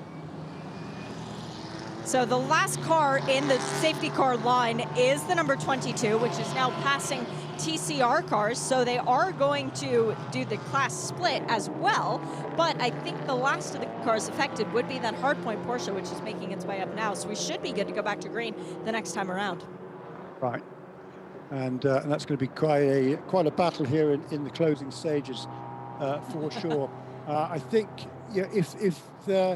if these drivers thought they could get to the end of the race without needing a splash of fuel, then they should be good to go right now. There should be no fuel issues there for those leading 6 cars. 7 cars. Number 8 car didn't come in either, did it? So, Nope. the number 95 car, of course, it came in just a couple of laps before the caution period. That car had made its pit stop 3 laps before the initial caution period. So that's why they would have certainly not been able to make it to the end from there. So they had a lot less fuel, well, 3 laps worth less fuel on board than the other contenders in GS. The lights are out then on that Porsche safety car. Who doesn't love a little green-white checkered racing bit of luck, in yeah, Virginia on a Saturday night? With a bit of luck, we're going to have time. I hope. Oh no, that's number 83 car. No, Spencer Papelli's Papelli off the road. track. Oh my goodness, I wonder what happened. He's well and truly buried in the grass, in the high grass sitting off the side of the track. Where and how did that happen? I have absolutely no idea, because I think if he's not able to get going again, this will probably extend the safety car. Let's have a look, see if we can see what happened. He's just pulled over. Okay, he's probably run out of fuel. He ran out of fuel. Yeah, so he wasn't going to get to the end. Right. It was a gamble, I think, by that BGB team that has not paid off. And it's, good. He is going to try and get it off the road and out of the way. Hopefully he can do so. And the lights are still out on the safety car. Former champion. And I think we're just about going to have time for 2 more laps to go to the end of this race. I'll let you know when they wave the green flag, Jeremy. There is no white flag. Oh, now it's in the air as well. So green-white checker to end this Virginia's for Lovers 120. And what a show we've had so far. No, they've withdrawn the white, and I agree with that, because we've got 2 minutes and 12 seconds remaining, and they're doing 155s. So I think they should be. It's going to be close, because of course this is a restart lap. But Scott Andrews, they go on the case right away, and he's pulling away. Joey Hand all of a sudden has jumped from 5th to 2nd. Into the pit lane has come Matt Plum in the number 46 Team TGM Porsche. This is currently 5, 6, 7 seconds worth of fuel going into the Porsche, and now Matt Plum is sent back out. Wow, so Joey Hand there past Christian Schimjacki, past Billy Johnson, so a heck of a restart from Joey Hand. Up into 2nd place there for BF Racing. Christian Schimjacki down to 3rd, and Scott Andrews is, well, he's got a huge lead, 3.5 seconds he was as he came across the line. Everybody else, though, still battling for that 2nd position. A couple of lap cars in there as well. Sniff of a win. This is going to be a fun fight for the end of this race. Jeremy, you know Joey very well, and anytime you give him a chance at a W, he's going to take it. Well, absolutely. It's been a long time since he drove. He drove at Road America last time out, subbing for Chad McCumbee. And his first race in this championship, had a lot of success in the past, but his first race in this series for 10 years. So to find himself in 2nd position here, he'll be thrilled with that. What a battle behind, though. I think that car in 3rd position is a lapped car. I think it's Tim Probert. Yeah, I think you're right there, Jeremy. It's definitely with the black nose, which means with no damage to the nose, it is the 65 of Tim Probert. And we have a change for 2nd in TCR as well, as Carl Whitmer gets passed by Tyler Maxson, and it's a Hyundai 1-2 again. But into the final couple of corners. Oh my goodness, here we go. Joey Hand is closing in on Scott Andrews. Does Scott Andrews have enough fuel in the tank to make it around 1 more lap? Now the white flag is waving in earnest, and it's 3.27 miles for Scott Andrews. Will that be enough or too much for the Mercedes? Will he need a tow back in on the cooldown lap, or a tow before then? Battle raging once again as, oh no, the Honda gets spun at Oak Tree. Does Carl Whitmer save it? Wow, what a great bit of drift from the number 99. Yeah, Tyler Maxson got into the back of him there. There's another car, that's number 8 car of Andrew Davis off the road. He was running in the 5th position. This is getting pretty fraught right now. The cars took the white flag with about 10 seconds remaining until the 2 hours elapsed. So good call there by race control on that previous lap not to throw the white flag and the green flag together. So we've got another lap that's, I'm sure Scott Andrews would have been more than happy to see just 1 lap to go to the end of this race, but he's still got 2 seconds in hand over that chasing pack. Almost 3 seconds over Joey Hand now as he's stretched the lead just a little bit. Scott Andrews looking for a win in this championship. He's won in WeatherTech, he's won in the Prototype Challenge. I don't think he's ever won in Michelin Pilot Challenge, has he, Jeremy? He's a second position that pair had. They had the second place last year, but this will be their first win. So it's been a long time coming. Long run down Madison Avenue for Scott Andrews, looking in his rearview mirror and seeing not one but two Ford Mustangs, as now Joey Hand has Billy Johnson for company, the number 59, having made the pass around the Mercedes and now hassling Ford driver versus Ford driver. And Scott Andrews is slow on Madison Avenue. He's out of fuel, and now the Ford battle is for the win. Joey Hand trying to fend off 2016 series champion Billy Johnson. Joey looks comfy as he's watching his mirrors more than he's watching out the front windshield. Just one more turn to go. Make it through Hogpen and hold it in tight. This is a pony show to the line, and which of the Mustangs is gonna come out victorious? It looks like it is going to be PF Racing taking the checkered flag for Joey Hand and James Pesic. The second win of the year for Pesic, the first series win for Joey Hand when it looked like that wasn't going to happen. What an ending. Now we look back further in the field for TCR, and coming to the stripe with nearly a 2-second gap, it is going to be the car with the number 1 on the side, the defending series champions and the points leaders. That would be none other than Michael Lewis and Taylor Hagler. As cars are continuing to streak to the finish, we did have Scott Andrews make it to the checkers, barely. Christian Simchek now barely rolls across the finish line and actually moves out of the way of his sister car, who came through at full speed. Wow, Jeremy. So moment of the race, that Ford Mustang battle right there at the end. Yeah, absolutely, and what a heartbreaker there for Anton Diaz-Pereira and for Scott Andrews. There, they thought they got everything right, but just miscalculated it ever so slightly.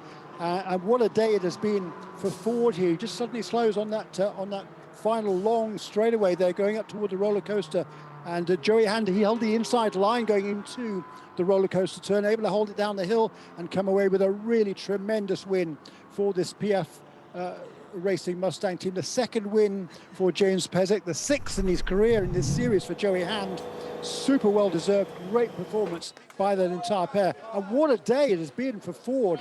Not only was Billy Johnson in second place, but Kyle Marcelli, who started the final lap in 6th, comes home in 3rd for JG Wentworth Racing with PF Racing. That's also run by the PF team. So 1-3 for them, and Core Motorsports in the middle for Billy Johnson, who finally gets that 50th podium finish and breaks that tie for the series record that he had with Matt Plum that went a long way back. Owen Trinkler, so he said to keep an eye on him, didn't he? He finished in 4th position at car number 64 with Ted Giovannis. What a great effort by Owen Trinkler, just ahead of the 2 Turner Motorsport BMWs, Robbie Foley and Bill Oberlin. Wow. Taylor Hagler, it took 9 races, but finally that first win of the season, still championship leaders. You just put that nail in the coffin a little bit more, but how good does it feel to finally be able to drink some first place champagne? I mean, it feels really good. It's definitely going to be a little bit of an emotional one. I have never had a very good race here in TCR. This is actually my first time on the podium in TCR at this track. So to be able to do it coming from a not so great qualifying to up to 5th, giving Michael a good car and him battling it out all the way to 1st, and still having a little bit of a lead over 2nd place, it's great. It's emotional, it's bittersweet, it's everything. When the battling was going on with your sister car, the 98, with whom you guys share the pit boxes, was it getting a little bit tense in here, or are you guys laughing back and forth? I don't think it was getting really any tense. The engineers have great communication, and sometimes things just happen, and we communicate one thing, someone does something else. I mean, it's racing, it is what it is. There wasn't any animosity, I don't think. It wasn't done out of bad taste. It was something happened, I wasn't in the car, and they went side by side, and Michael just happened to make it through, so. Congrats on another race win, and this time, it's a really sweet one. Thank you so much. Wow. I mean, just tremendous performance by a lot of people in this race. Heartbreak for Riley Motorsports. It's not often that they get their sums wrong, is it?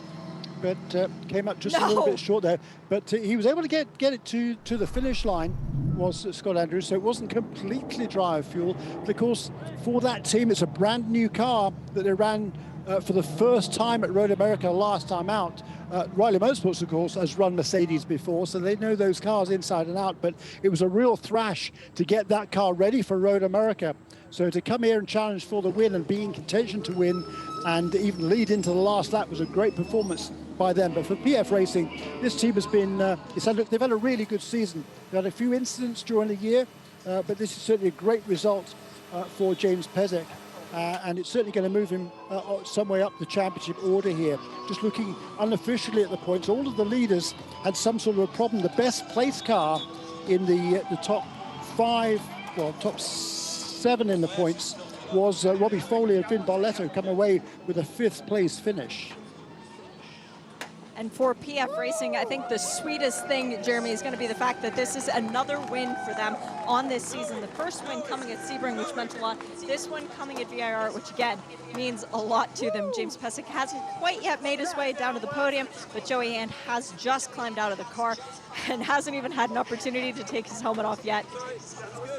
See if I can move in and have a quick chat with Joey, the race winner, because VIR is a place where he is used to winning races. Joey, you did it. How in the world did you make the fuel last that long, and how did you keep that competitive, my friend? Well, it wasn't easy, I'll tell you that. It was sweaty, but it's fun to drive Ford Mustangs, fun to drive for Ford. So proud to be part of the Ford family, and now with PF Racing to get a win with them. In this pink number 40 Steed, we had brake problems. We were struggling with brakes. Pedals going to the floor, so we decided to start saving fuel about halfway through. I've learned some fuel saving even at Watkins Glen last week in the NASCAR race and the Ford GT. So, and then it was just a wheel fest. You know, it was just make yourself wide. I know Billy Johnson's right there, but man, that's why you never give up, kids. I'll tell you that right now, because we did not look good there with brake issues and stuff, and I just kept persevering, trying to drive around it, and bang, bang, we're in the major giddy-up situation, winners. And to make it even better for you, Joey, it's an all-Ford podium, 3 Mustangs on the podium. Oh, that's awesome. That's even better. Didn't see that coming, did we? Oh, congrats on another win, my friend. He's in the very early stages of a very bad hangover, as we like to say. Yeah, it was a great drive there by Joey Hand. His most recent win in his championship, just looking back, I think it would have been 2010. So 12 years since Joey has won in this category. A tremendous performance by him. The second win then for James Pezek. And championship points now going into the final round. Alan Brynjolfsson and Trent Hinman, of course, will still lead. They had a huge lead coming in here, but it's now the gap now is down to 160 points unofficially over Eric Foss, who remains in second position. Robbie Foley and Vin Barletto will jump ahead of Kenny Murillo and Christian Schimjack into third by a 10-point margin. I think only the top 2 can win the championship. So Brynjolfsson and Hinman, they've got a pretty handy edge. It's just between them and Eric Foss for the championship, but it's super tight for third position. On 1940, Foley and Barletta. On 1930, Kenny Murillo and Christian Schimjack. And now, with this win today, James Pezek back up into contention. That team's second win of the season. Of course, James won also at Sebring. They're on 1910. So the fight is on for third place in the championship. And it all comes down to Michelin Raceway Road Atlanta to finish out this season for the Michelin Pilot Challenge. If it's anything like what we saw today, we're going to need a lot more ice baths for the day after the race. My thanks to everybody involved with IMSA Radio today, for John, Jeremy, and myself, everybody back doing the technical in London and in Charlotte. Thank you, thank you, thank you. This has been one heck of a race, and I can't wait to see what happens tomorrow, because we still have the IMSA WeatherTech Sports Car Championship race to come. Thanks to everybody, and we'll talk to you soon.